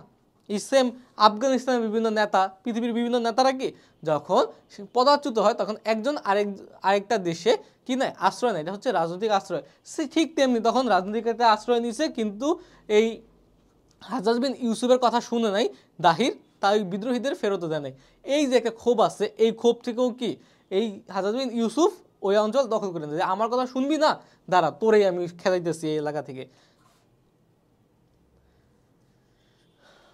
দেখো আরবদের সিন্ধু অভিযানের প্রত্যক্ষ কারণ, এতক্ষণ কিন্তু আমরা পরোক্ষ কারণ পড়েছি, এখন আমরা প্রত্যক্ষ কারণ বা ডিরেক্ট কারণগুলো পড়বো। আরবদের সিন্ধু অভিযানের প্রত্যক্ষ কারণ হিসেবে কয়েকটি মত পাওয়া যায়। কারো মতে আরবদের সাথে সিংহল, বর্তমানে শ্রীলঙ্কা, সিংহল কি সিংহল হচ্ছে বর্তমানে শ্রীলঙ্কার আগের নাম সিংহল। তারপর এর বাণিজ্য সম্পর্ক ছিল। সিংহলের কতিপয় আরব বণিক ব্যবসায় উপলক্ষে এসে মৃত্যুমুখে পতিত হয়। মানে কি আরবের কিছু বণিকরা সিংহলে বা শ্রীলঙ্কায় এসে কোনো ব্যবসায়িক কারণে বা অন্য কোনো কারণে মৃত্যুবরণ করে। তাদের পরিবারকে সিংহল রাজা জাহাজে করে ইরাকের গভর্নর হাজ্জাজ বিন ইউসুফের নিকট পাঠিয়ে দেন, কিন্তু সিন্ধুর দেবল বন্দরে জাহাজগুলো জলদস্যু কর্তৃক লুণ্ঠিত হয়। এর প্রতিশোধ গ্রহণের জন্য সিন্ধুর বিরুদ্ধে সামরিক অভিযান প্রেরিত হয়। আবার কারো মতে সিংহল রাজ ইসলাম ধর্ম গ্রহণ করে তিনি তৎকালীন উমাইয়া খলিফার প্রতি আনুগত্যের নিদর্শন স্বরূপ 8টি জাহাজে উপঢৌকন প্রেরণ করেন। সেই জাহাজগুলো সিন্ধুর দেবল বন্দরে, এই যে দেবল কিন্তু একটা বন্দর, দেবল বন্দরে জলদস্যু কর্তৃক লুণ্ঠিত হয়। ইরাকের প্রাদেশিক গভর্নর হাজ্জাজ বিন ইউসুফ রাজা দাহিরের নিকট লুণ্ঠিত জাহাজের ক্ষতিপূরণ দাবি করেন, কিন্তু তার দাবি সিন্ধুর রাজ কর্তৃক প্রত্যাখ্যান হয়। দেখো এখানে সংক্ষেপে কথা হচ্ছে, প্রথমে কিছু আরব বণিক যখন আসছে এই সিংহলে বা শ্রীলঙ্কায়, তখন কি তাদের মারা যায় কোনো একটা কারণে, তখন তাদের যে পরিবারের অন্যান্য সদস্যরা আছে তাদের একটা জাহাজে করে ওই সিংহলের রাজা তাদের কি করে দেয়, ইরাকে পাঠিয়ে দেয় হাজ্জাজ বিন ইউসুফের ওইখানে। কিন্তু ইরাকে যাওয়ার সময় তাদের এই যে আমাদের যে সিন্ধুর যে বন্দরটা আছে ওই বন্দরে কি তাদের একটু দাঁড়াতে হয়, বা ওই বন্দরের নিকটবর্তী স্থানে তাদের কি করা হয়েছে, তাদের লুটতরাজ করা হয়েছে জলদস্যু কর্তৃক, তাদের হাইজ্যাক করে সব মাল সামান নিয়ে গেছে। এটা একটা ক্ষোভ ছিল।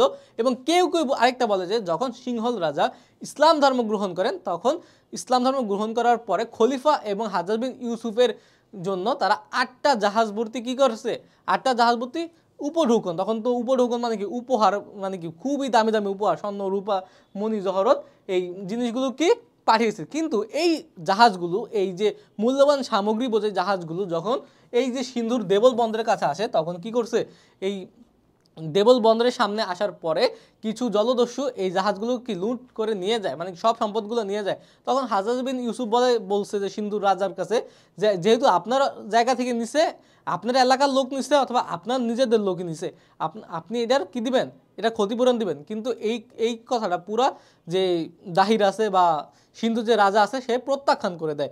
এই যে একটা ক্ষোভ জন্ম নেয়, এই ক্ষোভ থেকেও কি এই সিন্ধু বা মুলতান দখল করার একটা পরিকল্পনা করা হয়। তারপর আবার দেখো ইরাকের প্রাদেশিক গভর্নর হিসেবে হাজ্জাজ বিন ইউসুফ সিন্ধু রাজা দাহিরের নিকট লুণ্ঠিত জাহাজগুলো ক্ষতিপূরণ দাবি করেন, কিন্তু তার দাবি সিন্ধুরাজ কর্তৃক প্রত্যাখ্যান হয়। আবার কারো মতে খলিফা আল ওয়ালিদ কৃতদাসী ও অন্যান্য সামগ্রী ক্রয়ের জন্য কয়েকজন অনুচরকে ভারতে প্রেরণ করেন। অনুচরগণ কর্তৃক কৃতদাসী ও অন্যান্য সামগ্রী ক্রয়ের পর ফেরার পথে সিন্ধুস্থ দেবল বন্দরে কতিপয় জলদস্যু কর্তৃক জাহাজগুলো লুণ্ঠিত হয়। দেখো এখানেও কিন্তু জলদস্যু, যে এখানে কিছু দাসদাসী নেওয়ার জন্য খলিফা পাঠাইছে যে যাও কিছু দাসদাসী কিনে নিয়ে আসো, কিন্তু এখানে দাসদাসী কিনে নেওয়া আসার সময় এই দেবলের নিকট আবার জলদস্যুরা কি করছে, তাদের আক্রমণ করে আবার ক্ষতি সাধন করছে, তাদের মালামাল নিয়ে গেছে। এই সব দিক বিবেচনা করে কি এই সিন্ধুতে মুসলিমরা কি করে, আক্রমণ করে। দেখো আরবদের সৈন্য সংখ্যা এইখানে ৬,০০০ সিরিয়া ও ইরাকি ৬,০০০ সৈন্য, তবে উষ্ট্রারোহী ৩,০০০ ব্যারেকীয় ভারবাহী পশু এবং অন্যান্য। এখানে কি ব্যারেকটিও কি যুদ্ধ সরঞ্জাম। এবং পরবর্তীতে ম্যাকরানের কিছু মুসলিম জাট ও মেটদের অনেক আরব দলে যোগ দেয়। এবং জাট এবং মেট কারা? এই জাট এবং মেট হচ্ছে নিজেদের লোক, ওই সিন্ধুরই কিছু লোক যারা দাহিরের বিপক্ষে ছিল, তারা কি মুসলিমদের পক্ষে অবস্থান নেয়। এই যুদ্ধে আরবগণ মানজানিক বা বলিস্ত নামক এক প্রকার প্রস্তর মানে কি পাথর নিক্ষেপক কামান ব্যবহার করে। মানে কি এই যুদ্ধে কিন্তু কি কামান ব্যবহার করা হয়। এই কামানের নাম কি মানজানিক, যার মাধ্যমে পাথর নিক্ষেপ করে কি শত্রুপক্ষকে ঘায়েল করা হতো। তারপর দেখো আরবদের আগমনের পথ ও বিজয়ের ধারাবাহিকতা। আরব সেনাবাহিনী পারস্যের রায় সিরাজ শহর হয়ে ম্যাকরানে উপস্থিত হয়। ম্যাকরান হতে দেবল বন্দর দখল করে। আগে দেবল বন্দর দখল করে না, দেবল বর্তমান পাকিস্তানের করাচি শহরের 40 মাইল দক্ষিণ পূর্বে বানবোর নামে পরিচিত। করাচির কাছাকাছি একটা বন্দর বর্তমানে, এক কথায়। আরব বাহিনী দেবল দখল করে নিরুন এবং কতিপয় ক্ষুদ্র ক্ষুদ্র শহর দখল করে। মারওয়ান নামক স্থানে রাজা দাহিরের মূল বাহিনীর সাথে যুদ্ধ হয়। রাজা দাহিরকে পরাজিত করে ব্রাহ্মণ্যবাদ আলোর এবং মুলতান দখল করে। দেখো এখানে কি একটা ধারাবাহিক একটা কথা বলা হচ্ছে যে কিসে একটার পর একটা জায়গা দখল করতে করতে আগেই কিন্তু রাজধানী দখল করে নাই, আগে কিন্তু কি দেবল দখল করছে। মানে কি উইক করতে করতে আগে ওই সিন্ধু রাজারে উইক করছে, উইক জোনগুলোকে আগে আক্রমণ করছে, পরে রাজধানী আক্রমণ করছে, এইভাবে আগে গেছে। এখানে বলা হয়েছে, অত ইম্পর্টেন্ট না এটা। তারপর সময়, দেখো সময়টা ইম্পর্টেন্ট, খুব ইম্পর্টেন্ট, খুব। 712 খ্রিস্টাব্দের বসন্তকাল হতে 713 খ্রিস্টাব্দ পর্যন্ত। স্থান হচ্ছে দেবল। আরব সেনাবাহিনী মোহাম্মদ বিন কাসিম, খুবই গুরুত্বপূর্ণ। মোহাম্মদ বিন কাসিম পরীক্ষায় আসেই। তিনি হাজা বিন ইউসুফের ভ্রাতৃপুত্র, মানে কি ভাতিজা, এবং জামাতা ছিলেন, মানে কি মেয়ের জামাই ছিলেন। তখন তার বয়স ছিল 17 বছর। দেখছো এই কম বয়সে তারা কি পরিমাণ একটা প্রবল একটা যোদ্ধা ছিল। তারপর যুদ্ধের সময় ছিল 712 খ্রিস্টাব্দের বসন্তকাল। 712 খ্রিস্টাব্দের বসন্তকাল থেকে 713 খ্রিস্টাব্দ পর্যন্ত, মানে শুরু হয় 712 খ্রিস্টাব্দের বসন্তর সময়, কিন্তু শেষ হয় গিয়ে 713 খ্রিস্টাব্দে। স্থান হচ্ছে দেবলে গিয়ে এটা শেষ হয়। আর আরব সেনাপতি মোহাম্মদ বিন কাসিম, এটা বর্তমানে আমরা আবার পড়লাম। তারপর যুদ্ধ কৌশল, মোহাম্মদ বিন কাসিম দেবালয়ের পাশে অনেকের মধ্যে চারদিকে পরীক্ষা খনন করেন। পরীক্ষা মানে কি একটা খাদের মতো খনন করেন, যে চারদিকে এমন খাদের মতো খনন করেন, বিশাল গর্তের মতো খনন করেন। দেবলে একটি বড় মন্দির ছিল, মন্দিরের উপরে একটি লাল পতাকা উড়ানো হতো। দেবলবাসীর ধারণা ছিল এই পতাকা যতদিন উড়বে দেবল ততদিন সুরক্ষিত থাকবে। দেখো এই দেবলে একটা যে প্রধান মন্দির ছিল, এই মন্দিরগুলোর উপরে একটা পতাকা টানানো থাকতো। এই পতাকাটা, হ্যাঁ, সবাই লাল পতাকাটা কি হিসাবে, যে পবিত্রতার একটা প্রতীক হিসেবে পরিগণিত হতো। সবাই মনে করতো কি যতদিন ওই দেবলে এই লাল পতাকাটা উড়বে ততদিন দেবল সুরক্ষিত থাকবে। এই জিনিসটা তো কি মোহাম্মদ বিন কাসিম জানতো। মোহাম্মদ বিন কাসিম বলো সবার আগে কি এই লাল পতাকাটাই নিশ্চিহ্ন করে দিল, একটা কামান বলো যা কিছুর মাধ্যমে বলো, এই লাল পতাকায় আগে ভাঙা দিল। এর ফলে ওই দেশের মানুষের মধ্যে একটা কি সৃষ্টি হলো, যে যেহেতু লাল পতাকা শেষ, তার মানে কি এখন আমাদের ধ্বংস বা পরাজয় অনিবার্য। মানুষের যে মনোবল আছে, মনোবলটা আগেই মোহাম্মদ বিন কাসিম ভেঙে দিছে। যখন একটা মানুষ মনোবল ভেঙে যায় তখন কিন্তু কি তাদের দ্বারা যুদ্ধ করার জীবনও পসিবল হয় না। সৈন্যরা কিন্তু কি অটোমেটিক দুর্বল হয়ে গেছে। এখানেই দেখো নিরুন দখল, বর্তমানে থাট্টা হতে হায়দ্রাবাদ সড়কের নিকটবর্তী একটি শহরের নাম নিরুন শহরটি বৌদ্ধ সন্ন্যাসীদের তত্ত্বাবধানে ছিল। তারা বিনা যুদ্ধে মোহাম্মদ বিন কাসিমের আনুগত্য স্বীকার করে। এই নিরুন শহরটা কি বৌদ্ধদের তত্ত্বাবধান ছিল, বৌদ্ধরা এখানে মেনলি বসবাস করতো। বৌদ্ধরা করেছে যে না, আমাদের রক্তপাত দরকার নেই, আমরা আপনার আনুগত্য মেনে নিচ্ছি, আমরা স্যারেন্ডার করলাম। তারপর দেখো শেহওয়ান দখল, শেহওয়ান শহরের শাসক ছিলেন রাজা দাহিরের চাচাতো ভাই বজরা। এই শহরটা কি ওই মেন যে রাজা আছে দাহির, তার চাচাতো ভাই শাসন করতো। বজরা ভীত সংগ্রস্ত হয়ে আরব বাহিনীর কাছে আত্মসমর্পণ করে। এই যে বসরাকে আগেই ভয় পেয়ে গেছে, সে এত বড় বাহিনী, এত কঠিন বাহিনীর কাছে কি আগে যেহেতু মনোবল ভেঙে গেছে, সে আগেই আত্মসমর্পণ করে দেয়। তারপরে আছে যে রাজা দাহিরের সাথে যুদ্ধ। এবার হচ্ছে মেইন যুদ্ধ। 712 খ্রিস্টাব্দের জুন মাসে স্থান রাওয়ার নামক স্থানে কি এই যুদ্ধটা হয়। রাওয়ার মাধ্যমিক নামক স্থান যুদ্ধ হয়। দাহিরের সৈন্য সংখ্যা ছিল 50,000। দেখো বিশাল সংখ্যক সৈন্য সংখ্যক ছিল। আরব বাহিনীর বিপক্ষে রাজা দাহির প্রবল প্রতিরোধ গড়ে তোলেন। হাতিতে চড়ে রাজা দাহির যুদ্ধ পরিচালনা করেন, কিন্তু আরব বাহিনীর তীরের আঘাতে রাজা দাহির মাটিতে পড়ে যান, কিন্তু তৎক্ষণাৎ উঠে পুনরায় যুদ্ধে লিপ্ত হন। পরবর্তীতে মাথায় তরবারির আঘাত পেলে রাজা দাহির মারা যান 20 জুন 712 খ্রিস্টাব্দে কি রাজা দাহির মারা যায়। রাজা দাহিরের স্ত্রী রানীবাই খুবই খুবই খুবই গুরুত্বপূর্ণ। রাজা দাহিরের স্ত্রী কি রানীবাই খুব খুব খুব গুরুত্বপূর্ণ, অবশ্যই মনে রাখবে। যখন দেখেন যে পরাজয় অনিবার্য, তখন তিনি 15,000 সৈন্য নিয়ে রাওয়ার দুর্গে, এই যে রাওয়ার একটা দুর্গ আছে, দুর্গ মানে কি ক্যান্টনমেন্ট, রাওয়ার দুর্গে অবস্থান করেন এবং প্রতিরোধ গড়ে তোলেন। রানীবাই এর সকল প্রচেষ্টা ব্যর্থতায় পর্যবসিত হয়। রানীবাই যুদ্ধবন্দী হয়। তিনি মুক্তি পেতে সকল নারীর প্রতি এক জ্বালাময়ী বক্তৃতা দেন। তিনি বলেন, our honour would be lost, our respite is at end and there is nor any hope of escape, মানে কি কোনো পলানোর জায়গা নেই আমাদের। Let us collect wood, cotton and oil. চলো আমরা কি করি, আমরা কাঠ, তারপরে তুলা এবং অয়েল মানে কি তেল সংগ্রহ করি। I think we should burn our self, আমি মনে কি আমাদের নিজেরা আত্মহুতি দেওয়া উচিত, আমরা নিজেদের পুড়িয়ে মারা উচিত। And go to meet our husband, এবং তার হাজব্যান্ডরা যে মারা গেছে স্বর্গে, তাদের সাথে কি মিট করা উচিত। এখানে বাংলায় বলা হয়েছে আমাদের সম্মান নিঃশেষ, আমাদের প্রাণদণ্ড অনিবার্য, মানে কি মৃত্যু অনিবার্য, পালানোর কোনো সুযোগ নেই। চলো কাঠ, কার্পাস, বস্ত্র এবং তেল সংগ্রহ করি।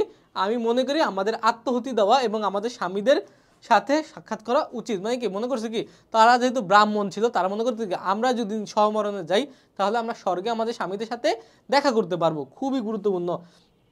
এই বক্তব্য মতে রানীবাই একটি বাসায় প্রবেশ করেন এবং নিজেদের জ্বলন্ত আগুনে আত্মাহুতি দেন। এভাবে আরবগণ মোহাম্মদ বিন কাসিমের নেতৃত্বে সিন্ধুরাজ দাহিরের চূড়ান্ত পরাজয় করেন। দেখো এই যে নিজেদের যে জ্বলন্ত আগুনে আত্মাহুতি দেন, এটা কিন্তু খুবই গুরুত্বপূর্ণ।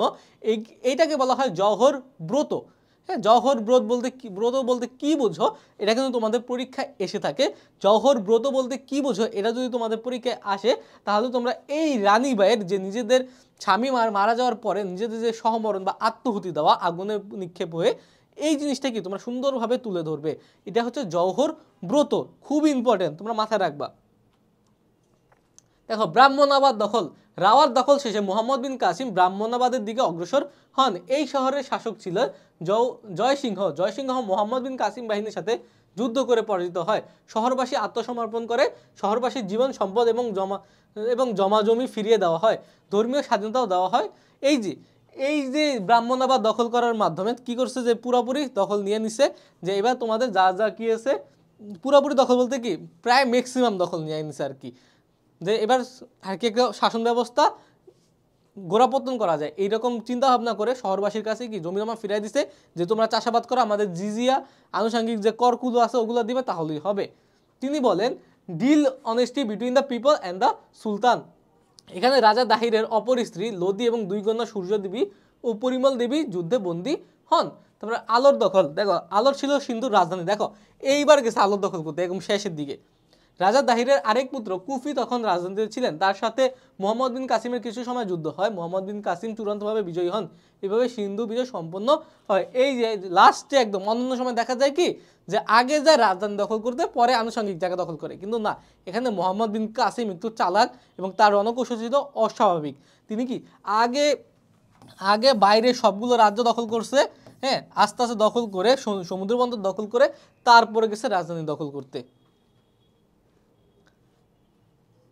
দেখো সিন্ধু বিজয় সুসম্পন্ন করে আরব বাহিনী মুলতানের দিকে অগ্রসর হয়। সিন্ধুদের তীরে অবস্থিত উচ নামক দুর্গ দখল করে মুলতানের দুর্গের মূল ফটকে উপস্থিত হন।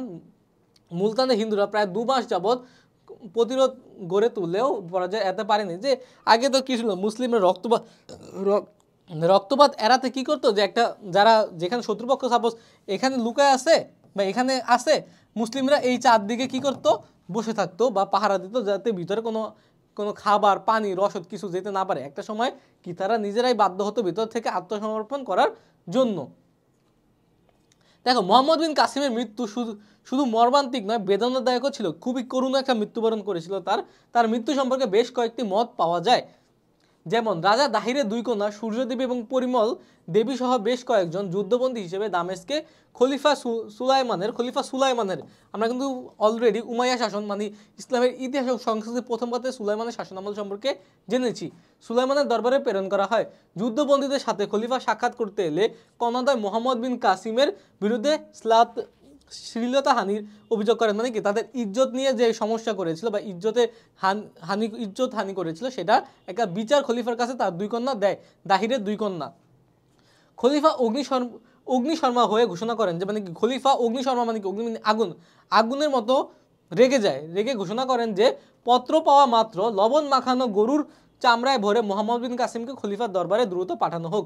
এই সংবাদ পাওয়া মাত্রই অনুগত সেনাপতি মোহাম্মদ বিন কাসিম নিজেই খলিফার আদেশ মতো লবণ মাখা গরুর চামড়ায় নিজেকে মুড়িয়ে অন্যের দ্বারা সেলাই করে নেন।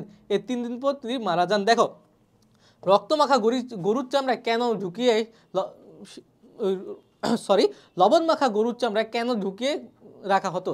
তখন কিন্তু একটা শাস্তি স্বরূপ এটা দেওয়া হতো। কারণ কি যখন একটা গরুর চামড়ায় লবণ দেওয়া হয় তখন কিন্তু কি গরুর চামড়া থেকে বিভিন্ন গ্যাস নিঃসৃত হয় এবং এই গ্যাস যখন আটকা থাকে, কারণ চারদিক থেকে একটা সময় গ্যাস ক্রিয়ার মাধ্যমে কি মানুষ মৃত্যুবরণ করে। এই স্ত্রী মোহাম্মদ বিন কাসিমকে 3 দিন থাকার পরে সে মারা যায়।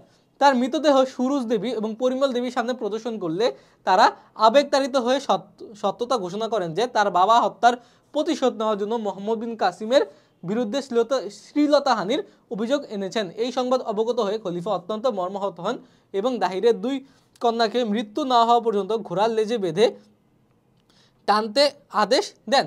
দেখো তখন কি হয়েছে, মেন কাহিনী হচ্ছে যে তখন যে মোহাম্মদ বিন কাসিম যখন মারা যায় তখন ওই দুই কন্যার সামনে কি দেখো, যারা ইসলামে আমরা কি করি না, শ্লীলতাহানির কোনো জায়গা দেই না, যেহেতু তোমাদের শ্লীলতাহানি করছে আমরা এর মতো এত বড় বীরকে আমরা কি করেছি, মৃত্যুবরণ দিয়েছি কঠিনভাবে। কিন্তু তার এইরকম মৃত্যু দেখে ওই দুই কন্যা গিল্টিতে ভুগে তখন কি বলছে, না আসলে আমার যে পিতাকে হত্যা করছে এইটার প্রতিশোধ রূপে আমরা আপনাদের মিথ্যা কথা বলছি।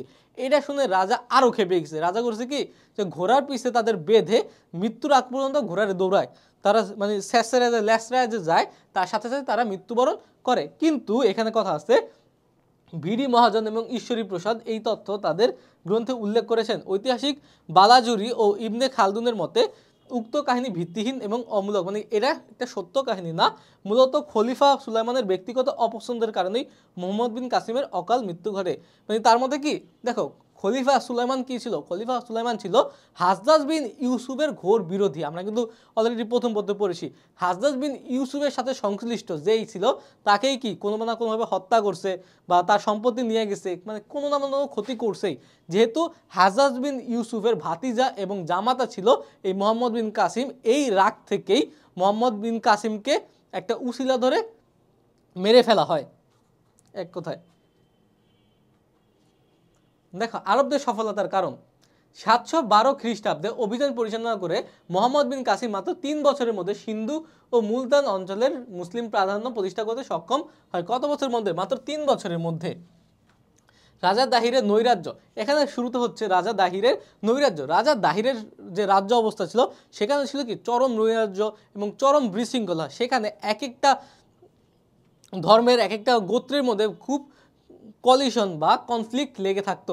এখানে বর্ণবাদ ছিল কি খুব বেশি, এই বংশ ওই বংশের সাথে চলতো না এবং খুব রেস্ট্রিকশন থাকতো। তাছাড়া এই দাহির অযাচিত অনেক কর জোরপূর্বক জনগণের উপরে চাপিয়ে দেওয়া হয়। এর ফলে জনগণের ভিতরে একটা ক্ষোভের সৃষ্টি হয়। যখন মুসলিমরা দাহিরের অঞ্চলে আক্রমণ করে জনগণ দাহিরের পক্ষ নেয়নি, জনগণ দ্বারা দাহির কোনো সুবিধা পায়নি। তারপর আছে রাজা দাহিরের অদক্ষ সামরিক বাহিনী। এইখানে কি আছে দেখো, রাজা দাহিরের বাহিনী খুব সুসংহত ছিল না। শুধুমাত্র একটা মুসলিম হিন্দুদের শুধুমাত্র ক্ষত্রিয়রা কিন্তু যুদ্ধ করতো। এই ক্ষত্রিয়রা বাদে কি অন্যান্য মানুষ কি যুদ্ধ করতো না। এই যুদ্ধ কৌশল ছিল কি খুবই কম। তাদের যে 50,000, এই 50,000 সৈন্য নিয়ে তারা একদম তাদের অর্ধেক সংখ্যক সৈন্যের কাছে কি হার মানতে বাধ্য হয়। এর কারণ কি তাদের কোনো কঠোর নেতৃত্ব বা সুন্দর যুদ্ধ কৌশল কিছুই ছিল না। তারপরে ইসলামের প্রেরণা কিন্তু কি, যে মুসলিম যে বাহিনী আছে এটার মধ্যে একটা বৃহৎ কি রাখে, একটা ভূমিকা রাখে। মুসলিমরা যখন যুদ্ধে যায় তখন তারা কি মনে করে, তখন তারা মনে করে কি, জিতলে মরলে শহীদ, জিতলে গাজী, মানে কি যে মরলেও একটা সম্মান আছে, জিতলেও সম্মান আছে, সো আমরা মন প্রাণে যুদ্ধ করে যাই। কিন্তু যাদের মধ্যে এটা নাই তারা কি ভাবে, যে জিতলে মরলেই শেষ, জীবন শেষ। কিন্তু মুসলিমরা কিন্তু এটা ভাবে না, এটা কি তাদের যে যুদ্ধে একটা নতুন একটা প্রেরণা এনে দেয়, আর এই প্রেরণাটাই কিন্তু কি যুদ্ধে সবচেয়ে বৃহৎ অস্ত্র হিসেবে কাজ করে। তারপর হচ্ছে আরব বাহিনীর সামরিক শ্রেষ্ঠত্ব। এই যে আরব বাহিনী কি যুদ্ধ কৌশল বা রণকৌশল ছিল একদম অমায়িক, যে তাদের সামনে কেউ টিকতে পারতো না, 4-5 জনের একাই ঘায়ল করে দিতে পারতো। তাদের যে যুদ্ধ কৌশল, তাদের যে শক্তি, শৌর্য বৌর্য, এটা একদম মানে কি অন্য লেভেলের ছিল।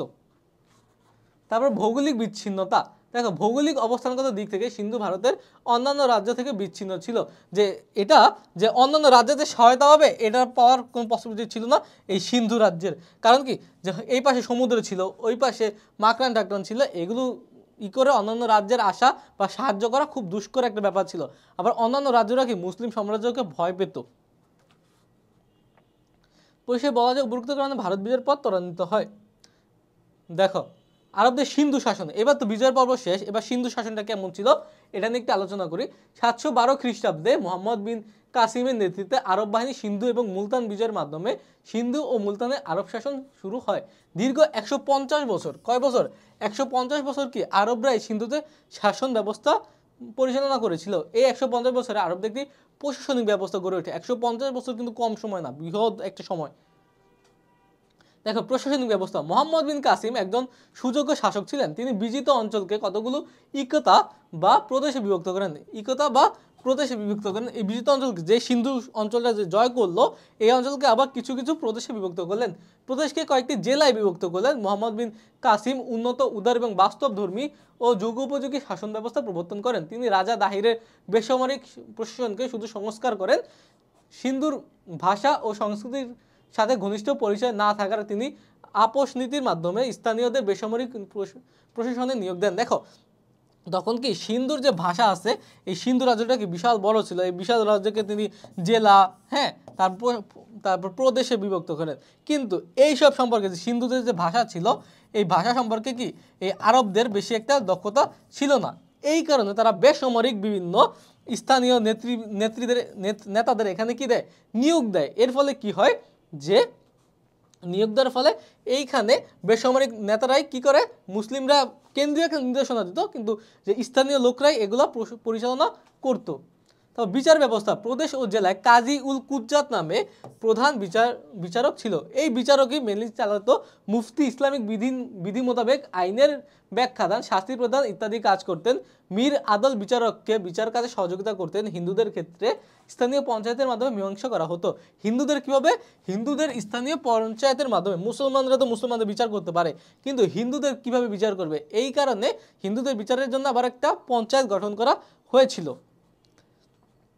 দেখো, এটা কিন্তু বেসামরিক প্রশাসন নিয়োগ দেয়, এই জিনিসটা কিন্তু খুব ইম্পর্টেন্ট এখানে। রাজস্ব ব্যবস্থা। মোহাম্মদ বিন কাসিমের রাজস্ব ব্যবস্থা উদার ছিল। তিনি রাজা দাহিরের নির্যাতনমূলক কর বিলোপ সাধন করেন। সিন্ধু এবং মুলতানে ইসলামিক রাজস্ব ব্যবস্থা প্রবর্তিত হয়। ভূমিকর, খারাজ এবং জিজিয়া কি নিরাপত্তা কর, যেটা অমুসলিমদের দেওয়া ছিল, বাধ্যতামূলক ছিল, রাজস্বের অন্যতম উৎস। সেচের মাধ্যমে, দেখো এটা হচ্ছে সেচের মাধ্যমে ফসল উৎপাদন করলে 4/1 সেচের মাধ্যমে উৎপাদন করলে কি 4/1 এবং সেচ ছাড়া উৎপাদন করলে 5/1 রাজস্ব দিতে হতো। অমুসলিমদের নিকট হতে জিজিয়া আদায় করা হতো। মুসলিমগণ জাকাত ও সদকা দিত। ধর্মীয় সহিষ্ণুতা। দেখো, মুসলিমরা কিন্তু কি ধর্মীয় ব্যাপারে বরাবরই উদার ছিল। অন্যের ধর্মে জোরপূর্বক হস্তক্ষেপ করা কিন্তু মুসলিম নীতির পরিপন্থী। এই জন্য কি করা হতো, তখন যে মসজিদ নির্মাণ তো করেছিল এই মুসলমানদের জন্য, তাছাড়া যে যুদ্ধের কারণে যে হিন্দুদের, জৈনদের, বৌদ্ধদের যে মন্দির আছে, প্যাগোডা আছে, ওগুলো যে ভেঙে যায়, ওগুলো সংস্কার করা হয়েছিল, যাতে তারাও ধর্ম পালন করতে পারে এবং কারো ধর্ম পালনে কোনো বাধা দেওয়া হয়নি। তাও দেখা, আরবদের সিন্ধু বিজয় ভারতবর্ষের ইতিহাসে একটি এটা ফলাফলটা কি, আরবদের সিন্ধু বিজয় ভারতবর্ষের ইতিহাসে একটি তাৎপর্যপূর্ণ ঘটনা। আরবরা 150 বছর সিন্ধুতে শাসন করেন। এই দীর্ঘ সময় অবস্থানের পরে সিন্ধু বিজয়ের রাজনৈতিক গুরুত্ব বিস্ময়কর হলেও মানে অত একটা রাজনৈতিক গুরুত্ব ছিল না, মানে কি কিঞ্চিত মানে অল্প ছিল, এবং অন্যান্য ক্ষেত্রে এর গুরুত্ব ছিল অপরিসীম। কিন্তু এর যে সুদূর প্রসারী একটা রেজাল্ট ছিল, এই রেজাল্টগুলো কি আরবদের সিন্ধু এবং মুলতান বিজয়ের ফলাফল ও গুরুত্ব সম্পর্কে ঐতিহাসিকদের মধ্যে মত পার্থক্য রয়েছে। ব্রিটিশ ঐতিহাসিক উড আরবদের সিন্ধু বিজয়কে গুরুত্বপূর্ণ ঐতিহাসিক ঘটনা বলে মন্তব্য করেছেন। ঐতিহাসিক রমেশচন্দ্র মজুমদারও একে গুরুত্বপূর্ণ ঘটনা হিসেবে আখ্যায়িত করেছেন, কিন্তু অনেক ঐতিহাসিক এই বক্তব্যের সাথে একমত পোষণ করেন না। স্ট্যানলি লেনপুন বলেন, আরবরা সিন্ধু বিজয় করেছিল, কিন্তু ভারতবর্ষ ও ইসলামের ইতিহাসে এই বিজয় ছিল একটি উপাখ্যান মাত্র। উপাখ্যান মানে কি? জাস্ট একটা চ্যাপ্টার। হ্যাঁ, যে এই বিজয়ের কোনো গুরুত্ব এমন একটা ছিল না, জাস্ট মুসলিমরা বিজয় করছে, একটা উপাখ্যান ছিল, মানে একটা এপিসোড ছিল জাস্ট, আর কিছুই না। এর আহামরির যে অনেক গুরুত্ব আছে এরকমও কিছু না। রাজনৈতিক দৃষ্টিকোণ থেকে বিবেচনায় মোহাম্মদ বিন কাসিমের সিন্ধু বিজয় সম্পর্কে লিনপুটের মন্তব্যের কিছুটা যথার্থ থাকলেও এর সামাজিক ও সাংস্কৃতিক ফলাফলের ক্ষেত্রে তার মন্তব্য প্রযোজ্য নয়। সার্বিকভাবে আরবদের সিন্ধু বিজয়ের ফলাফল ছিল বিশেষ তাৎপর্যপূর্ণ, অবশ্যই বিশেষ তাৎপর্যপূর্ণ। বলো তো সবচেয়ে বড় তাৎপর্য কি? বলতে পারবে তোমরা? একটু ভাবো তো। সবচেয়ে বড় তাৎপর্য হচ্ছে যে এই যে সিন্ধু বিজয়ের মাধ্যমে কিন্তু এই অঞ্চলে মুসলিমদের যে ইসলামের যাত্রাটা, ওই ইসলামের যাত্রাটা কিন্তু শুরু হয়, মানুষ ইসলাম ধর্ম গ্রহণ করতে শুরু করে। এটা হচ্ছে এর প্রধান তাৎপর্য। দেখো রাজনৈতিক ফলাফল, মোহাম্মদ বিন কাসিমের সিন্ধুতে জনপ্রিয় শাসক ছিলেন, হ্যাঁ, কিন্তু স্বল্পকালের উপস্থিতির কারণে তিনি নববিজিত অঞ্চলে রাজনৈতিক স্থিতিশীলতা ও সংহতি প্রতিষ্ঠা করতে পারেননি। এক্ষেত্রে উমাইয়া খলিফাদের সুষ্ঠু এবং পরিকল্পিত নীতির অভাবও অনেকাংশে দায়ী। খলিফা আল ওয়ালিদের পরে উমাইয়া শাসকগণ সাম্রাজ্য সম্প্রসারণ নীতির পরিবর্তে শাসন সুদৃঢ় করার নীতি গ্রহণ করেন, ফলে আরবদের নতুন নতুন রাজ্য জয়ের উদ্যম, উৎসাহ এবং বাসনা হারিয়ে যায়। দেখো তখন কি হয়, এই যে মোহাম্মদ বিন কাসিম কিন্তু খুব অল্প সময় ছিল, কারণ কি সে কিন্তু খুব কম একটা সময় পরেই মারা যায়। কিন্তু তখন কিন্তু কি উমাইয়াদের অবস্থা খুবই ভঙ্গুর ছিল। তারা কি একজন যাওয়ার পর নিজেদের মধ্যে অন্তর্কোন্দল, বিদ্রোহ, যুদ্ধ ওইসব নিয়ে ব্যস্ত থাকতো, এবং তারা যে নতুন একটা রাজ্য জয় করবে এটার প্রতি তাদের কি কোনো খেয়াল ছিল না। কারণ কি তখন কিন্তু তারা হাজ্জাজ বিন ইউসুফের নীতি অবলম্বন করতেন না। কিন্তু একটা সময় কি হয়েছে, এর ফলে তারা কি চিন্তা করতো? তারা চিন্তা করতো তাদের যে শাসন ব্যবস্থা আছে, তাদের যে গদি আছে, ওই গদিটা কীভাবে আরও শক্ত করা যায়। তারা কি ডিক্টেটরশিপের দিকে চলে যাচ্ছিল অনেকটা। দেখো ধর্মীয় ফলাফল বললাম যে এই যে এইখানে যখন যুদ্ধ করতে বিভিন্ন মুসলিমরা আসলো, তাদের সাথে অনেক দরবেশ পীর আউলিয়ার কি আগমন ঘটলো। এই পীর আউলিয়ার ফলে এই দেশে মানুষ ইসলামের দাওয়াত পেতে থাকলো এবং ইসলামের দিকে ধাবিত হলো। এই যে এখানে আজমির শরীফের খাজা মঈনুদ্দিন চিশতি, তারপর ঢাকার শাহ আলী রাদিয়াল্লাহু আনহু, এই বিভিন্ন লোকের কথা এখানে বলা হয়েছে, তোমরা একবার দেখে নাও তাহলে হবে। ভারতীয় ইতিহাসবিদ এল শ্রীবাস্তব বলেন, তার সুলতানাস অফ দিল্লি গ্রন্থে মন্তব্য করেছেন যে সিন্ধু বিজয়ের সূত্র ধরে ভারতবর্ষে ইসলামের বীজ রোপিত হয়েছিল। এই যে সিন্ধু বিজয়ের সূত্র ধরে ভারতে বসে ইসলামের বীজ রোপিত হয়েছিল, মানে কি ভারতে ইসলামের যে যুগ, ওই যুগটা সিন্ধু বিজয়ের মাধ্যমেই শুরু হয়েছিল। খুবই গুরুত্বপূর্ণ। ব্রিটিশ শিক্ষাবিদ ও ঐতিহাসিক টমাস আর্নল্ড বলেন, ধর্ম প্রচারক ও বণিকদের নীরব প্রচ্ছন্ন প্রচেষ্টায় ভারতবর্ষে ইসলামের প্রসার ঘটে। দেখো এর সামাজিক ফলাফল কি? সিন্ধু বিজয়ের ফলে সামাজিক ক্ষেত্রে ব্যাপক পরিবর্তন আসে। আরবগণ হিন্দু সম্প্রদায়ের সংস্পর্শে এসে এবং উভয়ের মাঝে বৈবাহিক সম্পর্ক স্থাপিত হয়। এতে আর্য এবং সেমেটিক জাতির সংমিশ্রণে সিন্ধুর লোকাচার ও সামাজিক রীতিনীতি তাদের প্রাত্যহিক জীবনে অনুপ্রবেশ করে। মানে কি এখানে কালচারের একটা ইন্টারাকশন ঘটে, যে এদের দ্বারা এরা প্রভাবিত হয়, এদের দ্বারা এরা প্রভাবিত হয়, এর ফলে একটা মিশ্র কালচার সৃষ্টি হয়। তারপর অর্থনৈতিক ফলাফল, সিন্ধু বিজয়ের পূর্বে হতে আরবদের ভারতবর্ষে যাতায়াত ছিল। সিন্ধু বিজয়ের ফলে আরবদের সাথে ভারতবর্ষের বাণিজ্যিক সম্পর্ক আরও দৃঢ় হয়। অষ্টম ও নবম শতাব্দীতে আরবগণ সমুদ্র বাণিজ্য পথ দিয়ে বাংলায় আসে এবং মাঝে মাঝে তারা সন্দ্বীপ এবং বহুমিতেও আসত। সিন্ধুর রাজধানী আলোর ছিল ব্যবসা বাণিজ্যের প্রধান কেন্দ্র। সিন্ধু রাজধানী আলোর ছিল কি, যে ব্যবসা বাণিজ্য, যে আরব বিশ্বের সাথে এই বাংলার ব্যবসা বাণিজ্যের প্রধান কেন্দ্র ছিল কি এই আলোর। দশম শতাব্দী পর্যন্ত চট্টগ্রামেও আরব বণিকদের বসবাস করতে দেখা যায়। মানে কি বাংলার দেশের মধ্যে চট্টগ্রামও কিন্তু কি আসতো, তারা কিন্তু সন্দ্বীপেও আসতো। সাংস্কৃতিক ফলাফল, এই সাংস্কৃতিক ফলাফল কি? ঈশ্বরী প্রসাদের ভাষায় but the effects of the consequent upon Muslim culture were profound and far reaching, অর্থাৎ কি মুসলিম সংস্কৃতির উপর এই বিজয়ের ফলাফল ছিল গভীর এবং সুদূর প্রসারী। তা সিন্ধু বিজয়ের ফলে আরব এবং ভারতবর্ষ উভয় উপকৃত হয়, কারণ কি কৃষ্টির গতি একমুখী নয়, উভয়মুখী। দেখো এই ইন্টারাকশন কিন্তু কি একজন আরবীয় ব্যক্তি এবং একজন সিন্ধুর ব্যক্তি যখন আসবে তখন কিন্তু কি একজন অপরজন উভয়ের দ্বারা কি প্রভাবিত হবে। এই আরবীয় ব্যক্তি এদের থেকে কিছু নেবে এবং সিন্ধুর ব্যক্তি কিন্তু আরবের কাছ থেকে কিছু নেবে। এই একটা যে উভয়মুখী একটা এর ফলে কি যে আমাদের সংস্কৃতির যে ফলাফল, সংস্কৃতির একটা আদান প্রদান ঘটে। আমি একটু আগে তোমাদের বলেছি এই সংস্কৃতি আদান প্রদানের ক্ষেত্রে একটা মিশ্র সংস্কৃতি এসে পড়ে, যেখানে আরব, সিন্ধু এবং অন্যান্য জাতির প্রভাব ছিল। দেখো এর মধ্যে একটা হচ্ছে যে আরবগণ হিন্দুদের নিকট হতে সর্বপ্রথম দাবা খেলা শিক্ষা করে, যে হিন্দুদের কাছ থেকে কিন্তু কি দাবা খেলাটা প্রথম আরবরা শিখেছিল। এই লাইনে হচ্ছে এটাই সবচেয়ে গুরুত্বপূর্ণ। দেখো আমরা কিন্তু লেকচার 1 কিন্তু কমপ্লিট করলাম, খুবই বড় একটা লেকচার ছিল, আমার নিজের গলা একদম শেষ হয়ে গেছে তোমাদের পড়াতে, তাও আশা করি যে তোমরা বুঝতে পেরেছো। তোমাদের বুঝাতে পারলে আমার পড়ানো সার্থক। তোমরা বারবার এটা পড়বে, দরকার হলে ক্লাসটা 2 বার করবে, তাহলে কি শোনার মাধ্যমে তোমাদের পড়াটা অর্ধেক হয়ে যাবে এবং বইটা যখন একটু দেখবে তখন কি তোমাদের বাদবাকি পড়াটা হয়ে যাবে। তাছাড়া আমরা কিন্তু তোমাদের দাগানো বই প্রোভাইড করবো, ওই জিনিসটা তোমরা কি একবার পড়বে, আশা করি এর ফলে তোমাদের কোনো সমস্যা থাকবে না। পরবর্তী লেকচারে আবার দেখা হবে, ওই পর্যন্ত সুস্থ থাকো, ভালো থাকো। আসসালামু আলাইকুম।